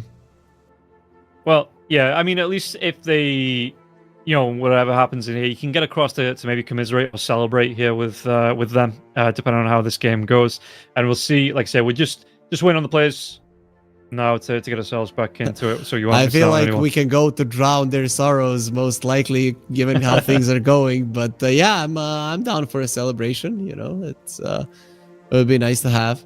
I mean, you can always celebrate, right? You can celebrate the second spot in a tournament, even though it's still not over. But yeah. Oh no, I'm a runner-up. You know, nobody ever said that. Maybe at the point where they lost, but 2 days after it hits you, and you understand it's really not that bad. Yeah, that's always been the thing with me with Dota, like Dota fans in general. You know, like obviously not our viewers. Our viewers are very sensible and they know what they're talking about, and they have the great ideas. But just the general Dota fans, there seems to be this idea of if you don't win TI, you're a trash team. It's like you come second place, trash. You're the second best team out of like 150 professional teams that you enter like the opens and play through close qualifiers, and you're playing Rob, to other events. But listen to me. You had time to practice because you cheer for a football team that's like League 3 or something in your country, right? The third. I'm kidding, yeah. But when's the last time that your team won? You always are here complaining about it. Some people, they just cheer for the best teams all the time, and then when that team doesn't win, they trash them. That's how it goes. I mean, I still cheer. I'm an Evertonian for everyone that's at home that doesn't know what team I support. So not quite third tier. You know, we were mid-table last season in the top tier, so that's not awful. But yeah, it's been a while. It's been a while. In fact, the last one was, what was I? I was probably about 5-6 years old. I think it was 1994 or 5 the last time we won a trophy. So it's been a while now. It has been a few years. Looks like we're ready to go in the game, so hopefully we're going to be able to jump into the actual game itself, get ourselves ready to go. Didn't really speak about Pablo on this win range as well. Pablo could be pretty popular. I don't know, but the Wind Ranger itself, you know, this hero felt really popular when the kill shot first came out, you know, on that big patch. Why aren't we seeing a lot of the Wind Rangers? Because it felt like every single game when the hero first got changed that we were seeing it pretty much constantly, this Wind Ranger. I'm actually not sure. I guess the game has changed in the sense that it has become a little bit more teamfight oriented, more heals and stuff, and the threshold for the kill shot just hasn't been that great, right?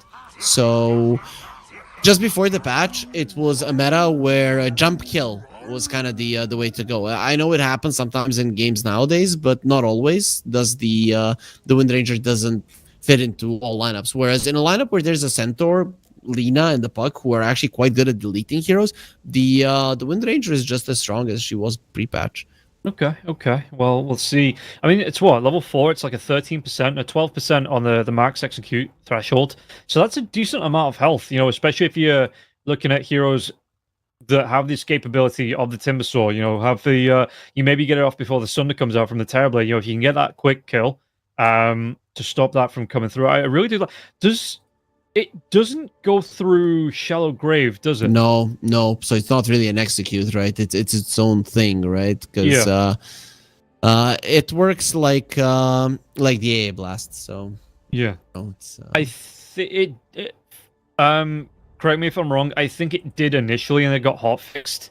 I think that was maybe for a day because I didn't notice it. But I don't know.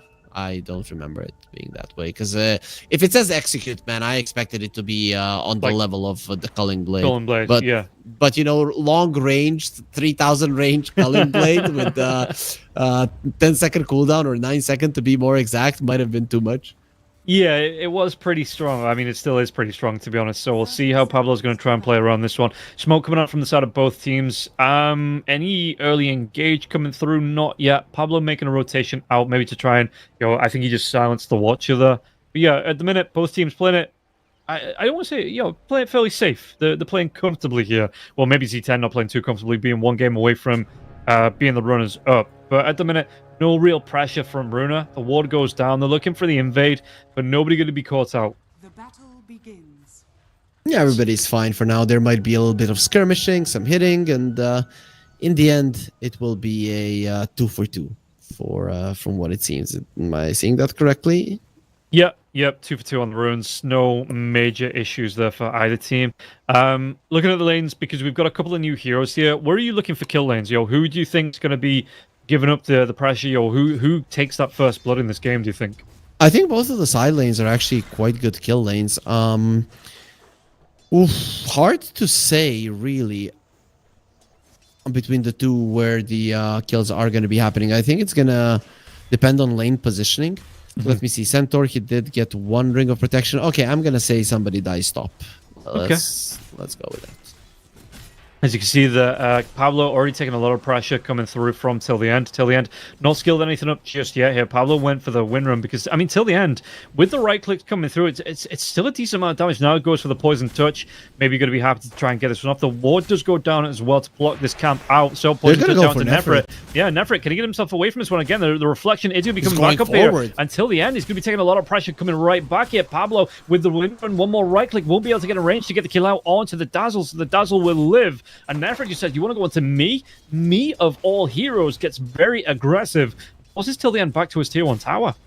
Yeah, till the end, as soon as he saw there was Windrun on Pablo, he's like, yeah, what is this guy gonna do? He has no spell. He's gonna do anything. So he went for the poison touch to try to go for the center. But that was actually a smart move to turn around and go directly for the Dazzle. You allow him to attack you twice, and then the center is not moving, especially with the reflection being present. But initially, the poison touch isn't really that much of a slow. Yeah, it does need time to scale up, a few levels to scale up. Level 16%. I mean, you pair it off with the reflection there as well. It does have a decent, both spells together have a decent amount of slow level. But for the Centaur, he just really did not care. He shrugged it off. You see the Pablo taking some damage back, but he is keeping this win run just for the poison touch out for the Dazzle, making sure that can be stacked up on him. And maybe till the end, they need to maybe focus it down. But Nefrit, he's having an okay time. He's building the levels up. And it's really hard to target the Centaur down in this lane, it feels like. Yeah, when the Wind Ranger is there, it's almost impossible. If the Wind Ranger is not there, though, that is when things become very, very scary for Nefrit. But overall, the Dazzle is getting a lot of hate towards himself, so that's allowing the Terrorblade to have a good time. And so far, every single lane going well for Runa. Nikki Cool even getting better in this matchup versus the Puck. This is kind of how I feel the matchup should go. Yeah, and this time around, Mirage should go back for the curveball here. Top lane, Nefrit, with the reflection coming through. The Metamorphosis is there this time. First blood goes away at Pablo. Takes down till the end. I think that was a blood grenade coming out there as well. And yeah, Shigetsu, he has this Metamorphosis form up, but the power shot out for the Wind Ranger. So Shigetsu's got to be careful here too, because he's not the highest health pool hero in the game at the minute. So the power shot wouldn't kill, but still makes quick work of the Terrorblade, especially once he's out of this Metamorphosis form. Interesting decision there from till the end to make himself an even easier target by using that blood grenade. I thought he was going to start running away and rely on Shigetsu to zone out Pablo, but no such luck. Nefrit, again, the power shot, it actually comes through both Shigetsu until the end here. Nefrit takes a lot of pressure coming through. The reflection going to be used as well. Pablo with the wind run away, but now outside of the Metamorphosis form, Shigetsu can't keep the pressure on Nefrit. He's got that Ring of Health already. He's not too far away from the Vit Booster 2 to get the Vanguard out. And yeah, okay. Quick pause. As LeBron says, someone's crashed out. But hopefully not too far away from getting back in. But yeah, this lane going really well for the side of Z10.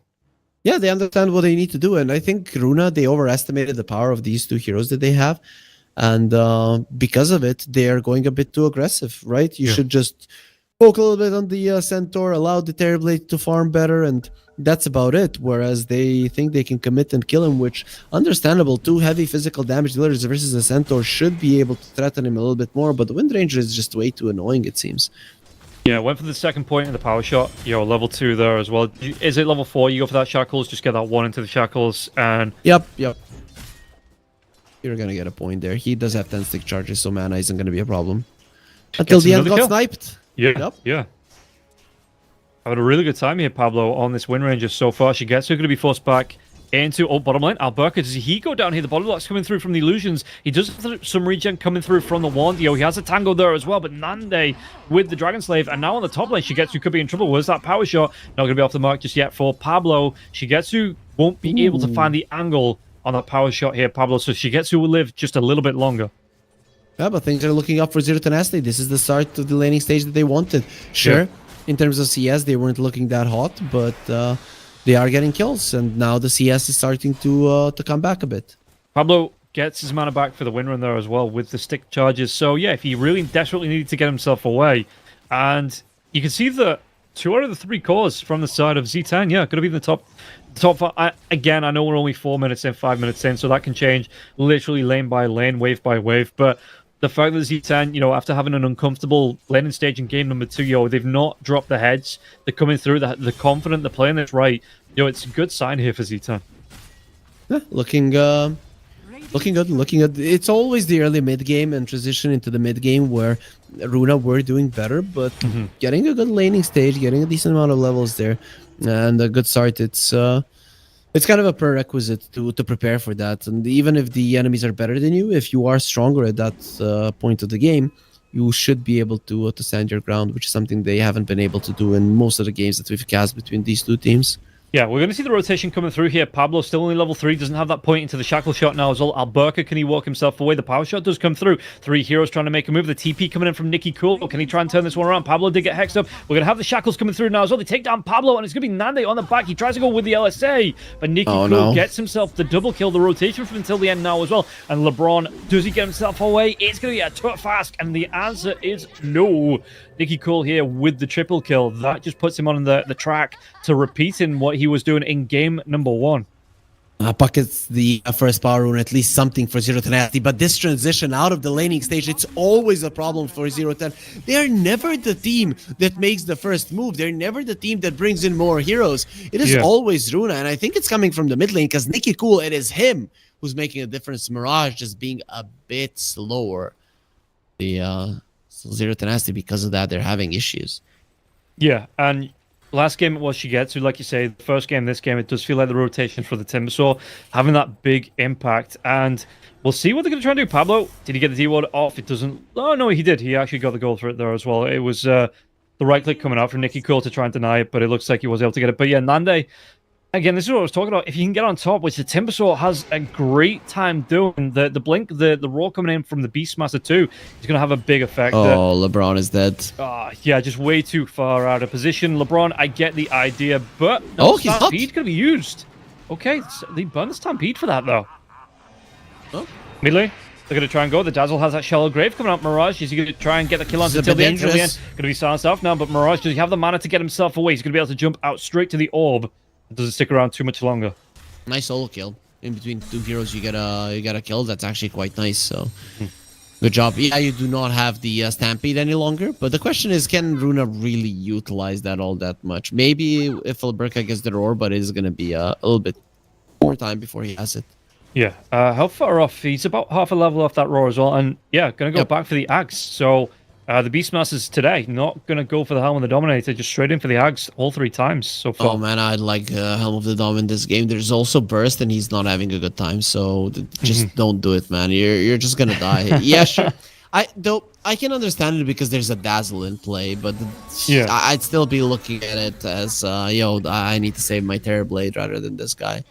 Nicky Cool, 4th kill on the board. Queasy got the shackles off here. LeBron will go down. And again, 0-2 and 2. At least he's got a couple of assists this time here for LeBron, but not looking super comfortable in this series at all here for him. As Nefret looking to skip the wave. He does have that Chip Fest coming out as well for the Centaur. Do they want to try and get the hunt down onto Shigetsu here? Nande, going to be level 6. If he can go for it, it's going to be level 6 onto the Terrorblade, but he's already skilled up, so no Sunder. Again, no way to catch up to Shigetsu, and Shigetsu, those spidey senses tingling. He's already getting himself away safe. He knew they were coming. Nobody showing on the map. He's like, yeah, something is wrong, and I want to get out of here. So nicely done from him to get away. Walks himself back in. Is this a bait out? Maybe trying to force because he's got teammates rotating now as well. But this tier 1 tower under pressure. They saw Nikki Cool. Yeah, till the end they are going to be here. So it might just be the tier 1 tower and get yourself out. In fact, not even going to be the tier 1 tower. They put a little bit of pressure onto it, but they don't want to be caught out here. So Z10 already backing themselves away. And immediately Alberca on the bottom lane is going to try applying pressure, but Z10 also bringing in the Lina. Oh, the roar comes through. The LSA is going to connect out onto the Beastmaster. The Beastmaster can get him away. Shackles out. Mirage is going to be able to get the silence out onto Queasy, and it looks like the damage. It is going to be able to get the kill onto Shadow Shaman. He lives a little bit longer, but Nande takes him down. And now, what can they do? They've got 3-4 heroes down here for the side of Z10. Can they take a tower from this one?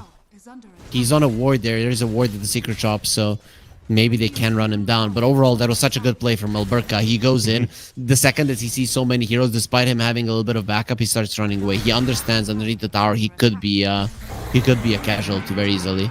Nefrit, he had to pop that Stampede early on. It's going to, well, be able to put the pressure to get on top of Alberca. Now, Alberca turns around to those axes to fly through, but like I say, till the end, he's got the heals, he's got the shallow grave, and now Nicky Cool TPs himself in. LeBron could be another death for him.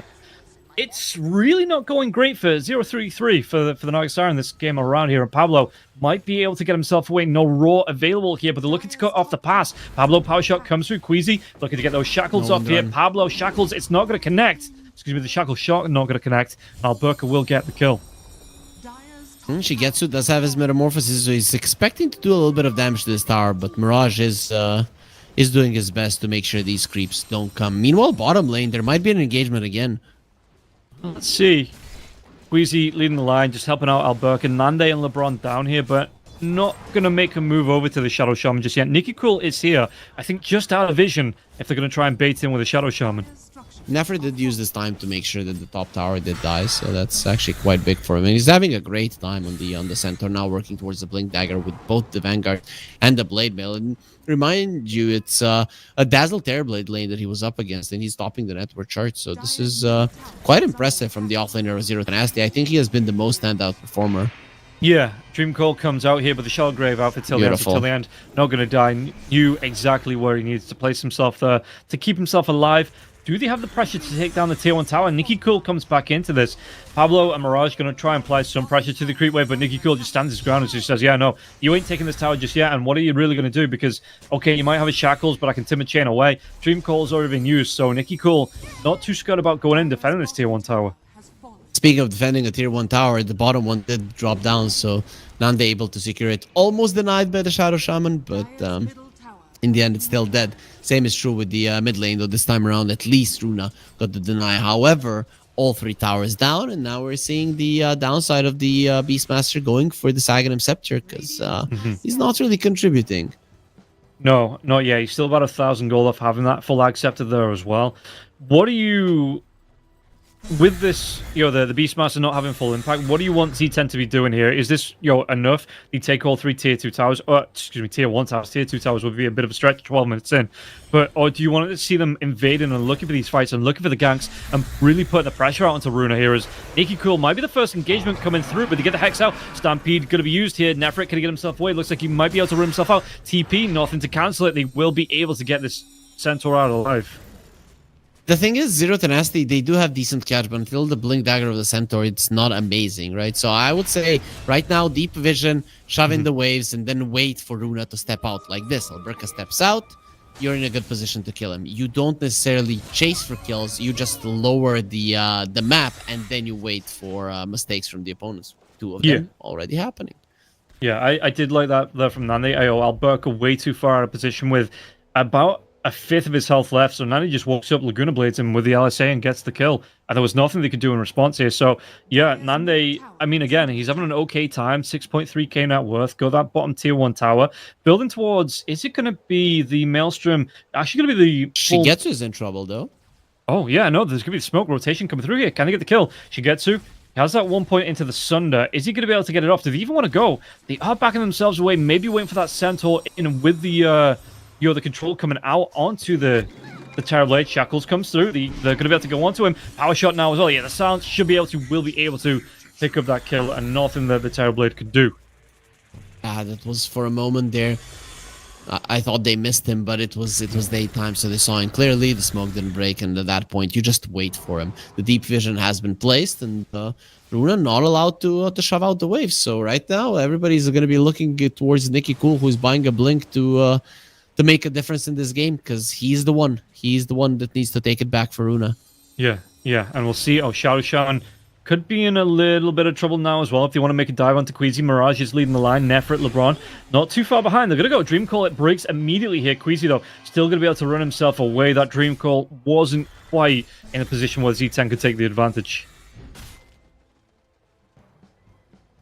Z10, despite getting all tier 1s, they're only 1k gold ahead. They have to be really careful with their approach. So this is why holding the line and just playing around your own vision is important, because with this small of a lead, you lose one fight, you're going to be losing all 3 tier 1s, and then the lead will be on the other side, and it can very easily go south for them, especially now with Nicky Cool having a blink dagger.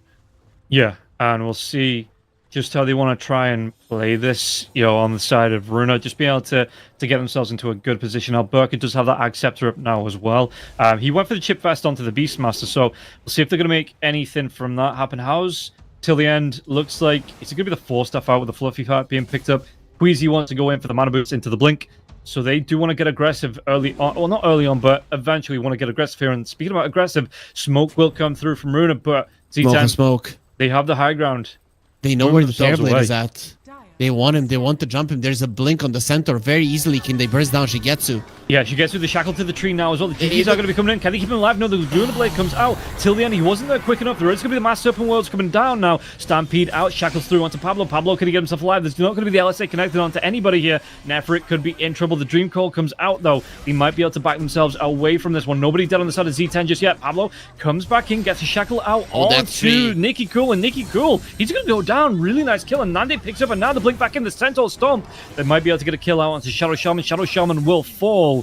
Mirage gets the credit for the kill. Really well played for Z10 here. They knew the times, they had their advantage, and playing this one out, they even forced out a couple of big spells too. Till the end, man, he was so close. He lifted his arms for the grave. He was the first one to TP Runa. They probably said, if they go for the Terrorblade, I'm going to be TPing, I'm going to be saving him. And it just didn't happen. It was close. Close doesn't count, and if that Thunder comes out, it is a completely different fight, but without the Terrorblade, they cannot kill anybody. And you see that, the Night Siren even went back to the bottom lane to push this one out, to try and get some pressure out onto a separate lane coming through. So Z10 playing this one incredibly efficiently here. Nicky Cool gets a jump in, gets a kill into Pablo, but not a massive issue for the side of Z10. It's still a hero off the map, right? If a hero is off the map, you're not going to be going for it, and a big part of the burst. So Terrorblade is going to be a little bit safer when he's dead.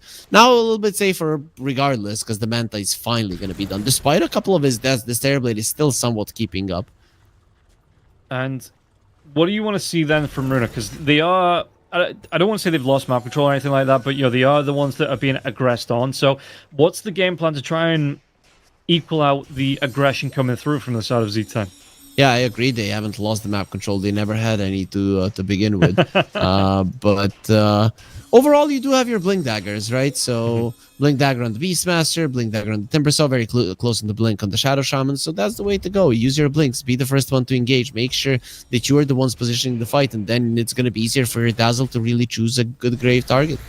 Okay. Well, they are smoked up here. Maybe trying to make a move on the side of Runa, but you see that Z10 playing it safe. They've got the buddy system going in the mid lane. 3-4 heroes here who they're going to try and make a jump on here. LeBron is going to have the song up in 25.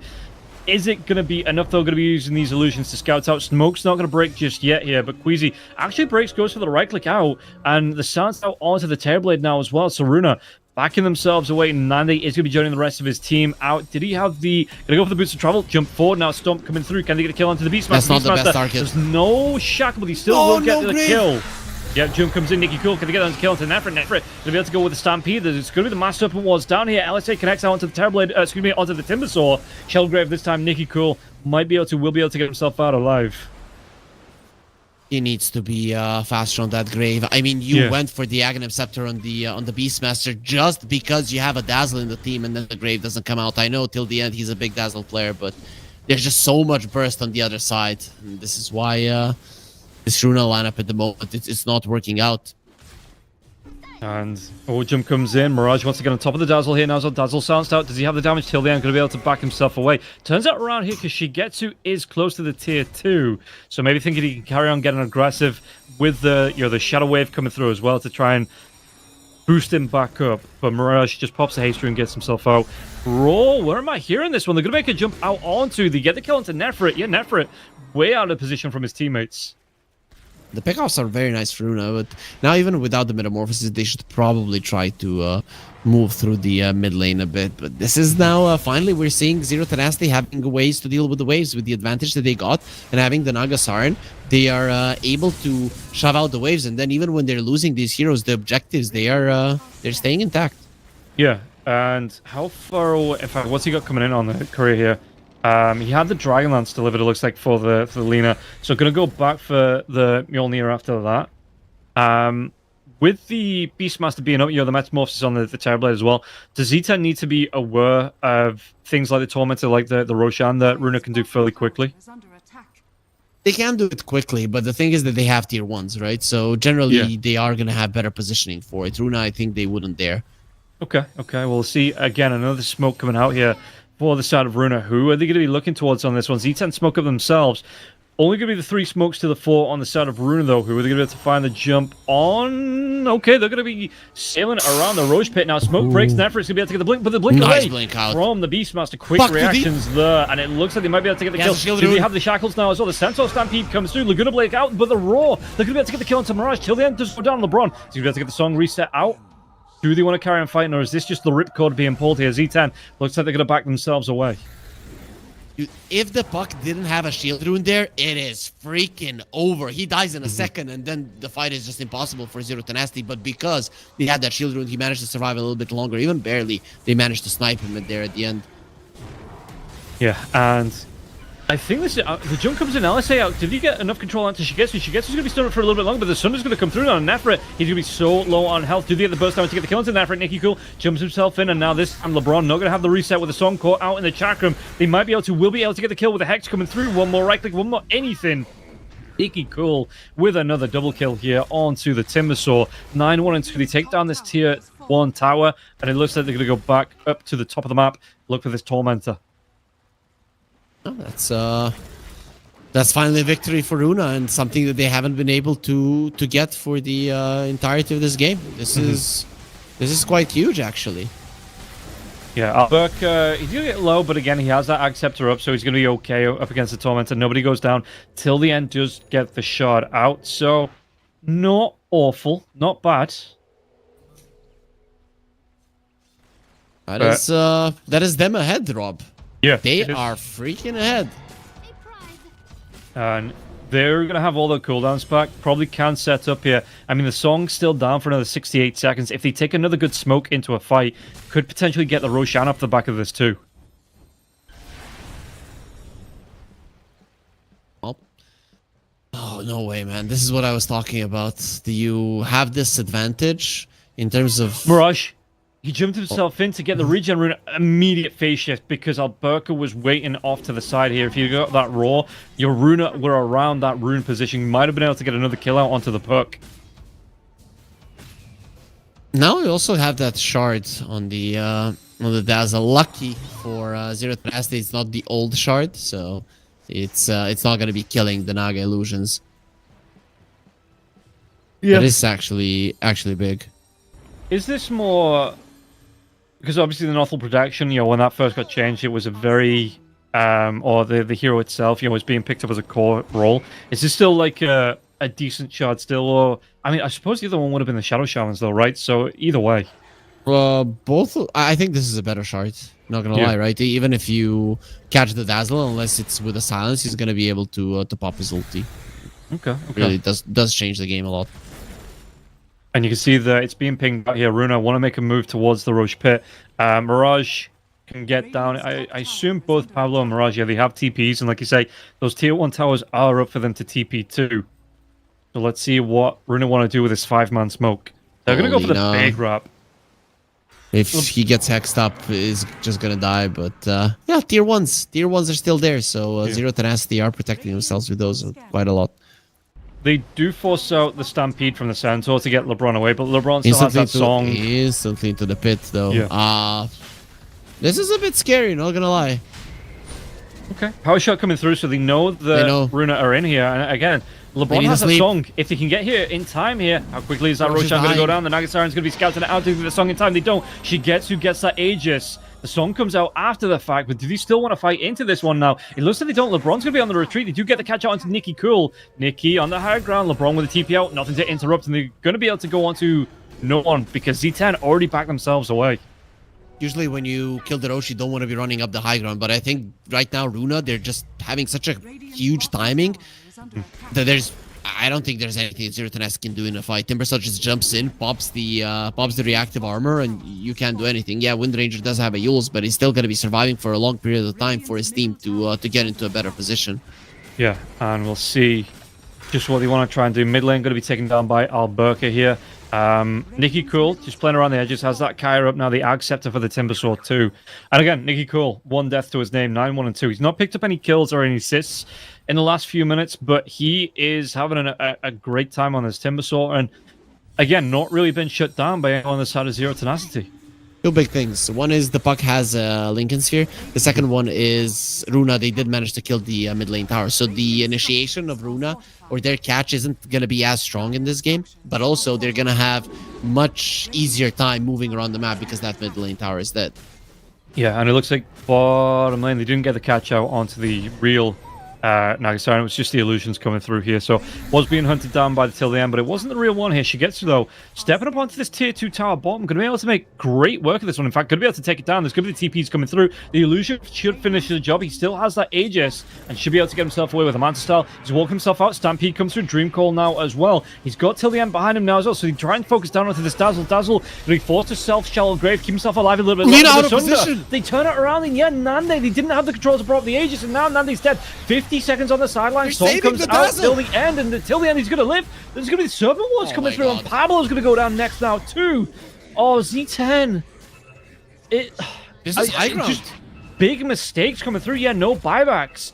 They still have the Aegis onto Runa, and I don't know, miscommunications or just miscalculations, but 2-3 big mistakes there. It's going to cost them a lane of racks. It is at least going to be a tier 3 tower. I'm not sure if you're getting a full lane, though, because there's a glyph available. Listen, let me hype it up, right? I was in my flow. I'm sorry. It is a lane of racks. Runa, they're so close to winning the first CCT of season 2. Let's see if they can make it happen. And yeah, Rob, I mean, you're right. Your hype was real. Yeah, and I mean, again, the roll's going to be up in 17 seconds here. Zero Tenacity are respawning, but with the Aegis out on Shigetsu, he's not scared about committing onto it, at least with the illusions to commit onto that lane. And now they're going to be able to go back tier 2 tower in the mid lane. And Z10 all of a sudden find themselves 10,000 gold behind Runa. How do they get themselves back into this? Oh, it's a rough one. We just haven't seen Lina do a lot in this game. Ever since he got his BKB, there hasn't been any impact. Before that, he was doing okay, but now when he's supposed to be at his strongest, it's a problem, and especially because this lineup does so well when the Lina is up front, when you do have that Nagasiren to protect him, not when the enemies are running at you constantly. Yeah, Nande, you know, there's some protection coming from Nefrit with the Lotus Orb. Maybe we do see the Ag Scepter sooner rather than later here for the Centaur. Queasy, what are you doing here, bro? Wait, the water goes down. It's easily and instantly dewatered by LeBron.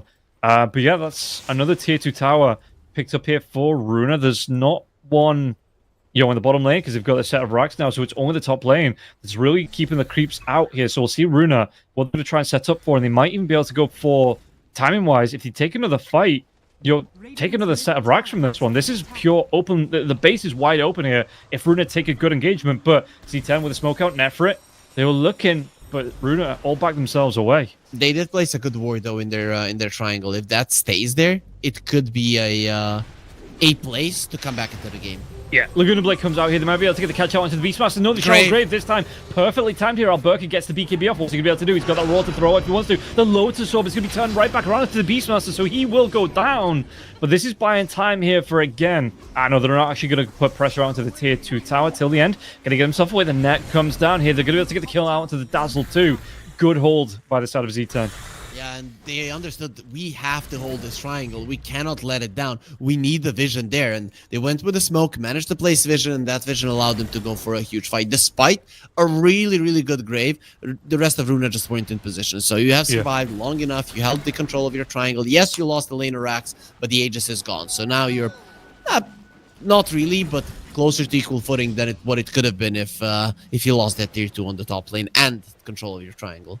Yeah, they pulled the net worth back a little bit there as well, down to 7k. Terribly going to be going for the Daedalus next. It's going to be a massive pickup, especially, again, just being able to pump out all of that damage with the illusions, being able to keep yourself alive with the Sunder. Aegis is down now, so there's a chance here for Z10. I'm not by any means claiming this game is over. It's only 7k net worth lead at 30 minutes, and that can turn around with one fight like that. Yeah, for sure. One fight changes this game. We saw how it did for Runa. Yeah, but LeBron still zero tenacity. Do you want to go with the song? He's going to be able to get the Stampede chase down now as well. Is he going to be fast enough? Queasy with a jump to the low Doesn't ground find him. with that Tumblr's Toy. No, they don't get the catch out. I think he hesitated a little bit because I saw the arms go up once and then he cancelled it off and then the song comes out after that. But yeah, they don't get the catch out onto Nicky Cool or Queasy. They need to return to the top lane immediately. Puck is there, but you cannot allow the Terrorblade to get that tier 2. That tier 2 is your only place that allows you to have good connections to the map. So if that falls, the game is almost over. And we'll see. They are going to TP themselves up. Only LeBron going to use the illusions to push out the bottom lane once again. Trying to keep those the super creeps back, it looks like, from LeBron. But yeah, what's the timing at least as well for Roshan? May respawn in a minute and a half, but we're not onto the guaranteed respawn just yet. Queasy will be able to get himself away with the Glimmer Cape into that blink away too. Although your tenacity, they're keeping themselves in the game. In a minute and a half, as you mentioned, we're gonna know when the Roche will be spawning, but their tenacity, they have to get control of some deeper parts of the map as well if they want to contest it. Thus, the smoke right now to prepare for a future move. Yeah, and you see them moving up here. Just going to show Mirage. Mirage might be the bait in again. Very elusive on the puck, so the best hero to kind of bait a hero in. Nicky Cool, though, with the Shivas, actually gets into LeBron. LeBron, this time he won't have the song. There's going to be the stomp. They kill him until the end, though. The roll comes out onto the Lina. Lina is going to go down. Now they're trying to get himself away. Stampede going to be used. The right kick's coming through, but there's going to be jumping Nicky Cool. They do get the kill onto Nandi. Queasy will fall here, but it looks like Shigetsu going to stand his ground. They take down Nefrit. Pablo trying to back himself away after the shackles. Chase down out onto the puck. Puck, can he get himself away? Mirage, he's trying to escape out the TP. Anything to stop this one, they don't. So he will be away safe, but they take down two big cores and only give up two supports here. So Shigetsu, once again, going to march down this top lane, look towards this tier 2 tower.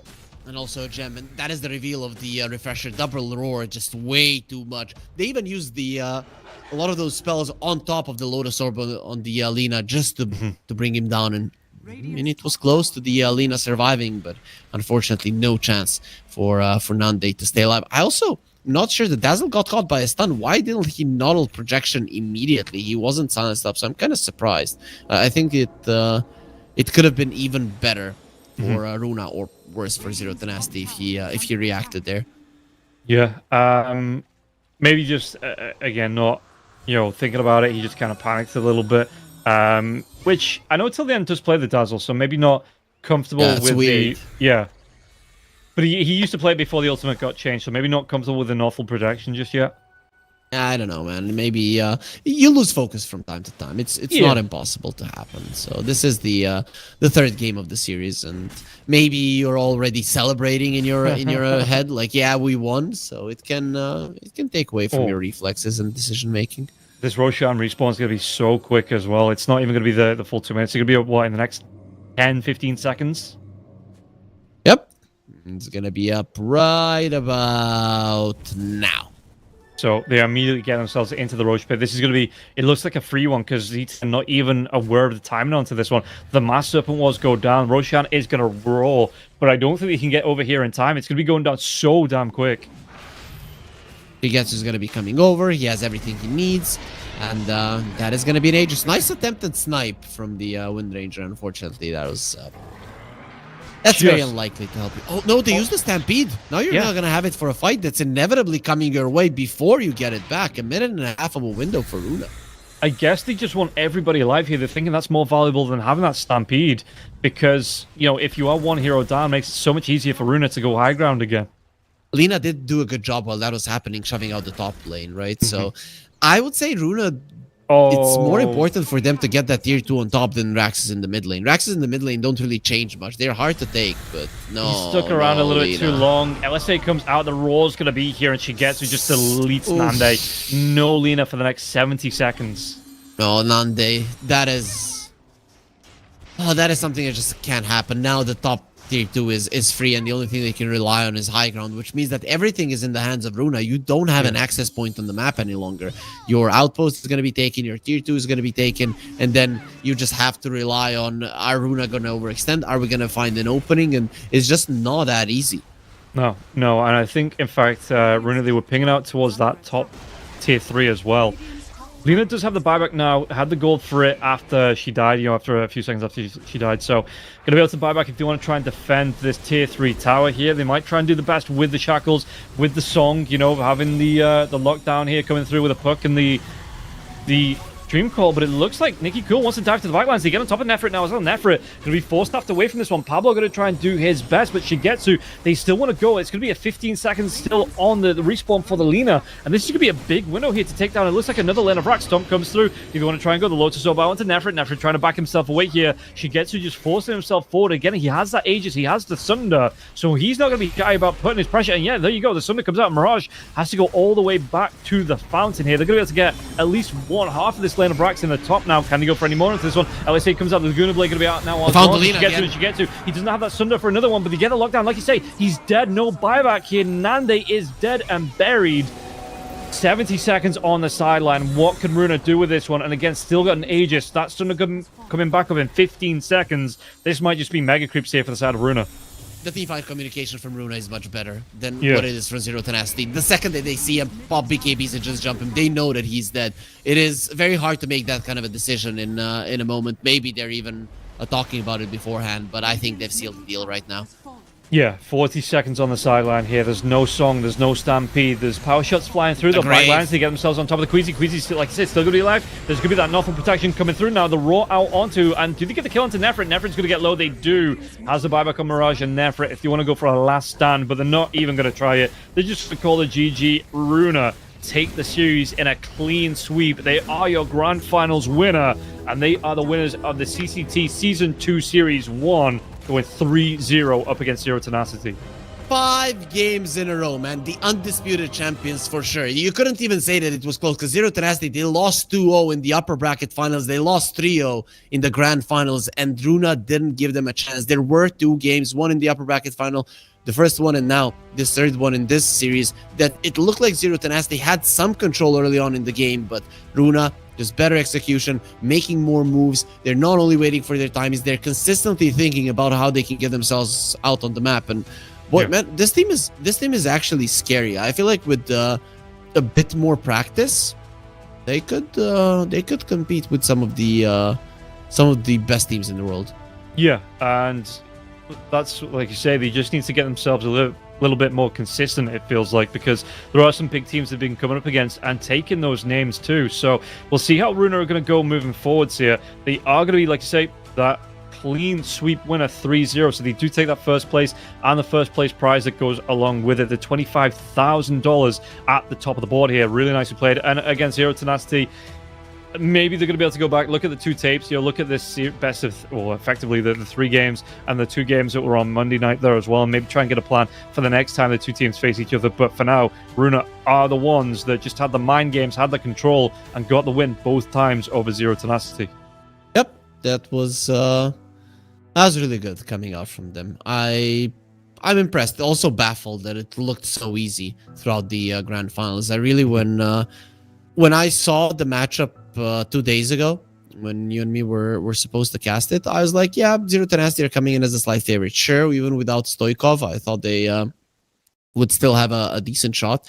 They looked helpless. When you lose 5 games in a row, it is a big statement. You know, when sometimes we cast and I say, yeah, this one team is going to win 1 in 10, maybe 2 in 10 games versus the other ones, it seems that this is, just from the result, that this is the difference between the two teams. I still wouldn't say that's the case, but the results, they speak for themselves. Yeah, and they are going to be the ones to get the win on the board here. Take that first of the new season for CCT, but there is plenty more CCT to come. So if you want to see the CCT action whenever it goes live, if you're on Kick, if you're on Twitch, don't forget to follow along on the channels there to see whenever we do go live. Follow us as well. We've got social media. You can see whenever we tweet out, whenever we're going to be going live with the CCT. So there's plenty for you to follow to get yourselves into a good position to go through for the rest of the Season 2 series for CCT. But for now, thank you very much for tuning in. That is going to be it for the first series. We look forward to being back for the second ones. But for now, goodbye.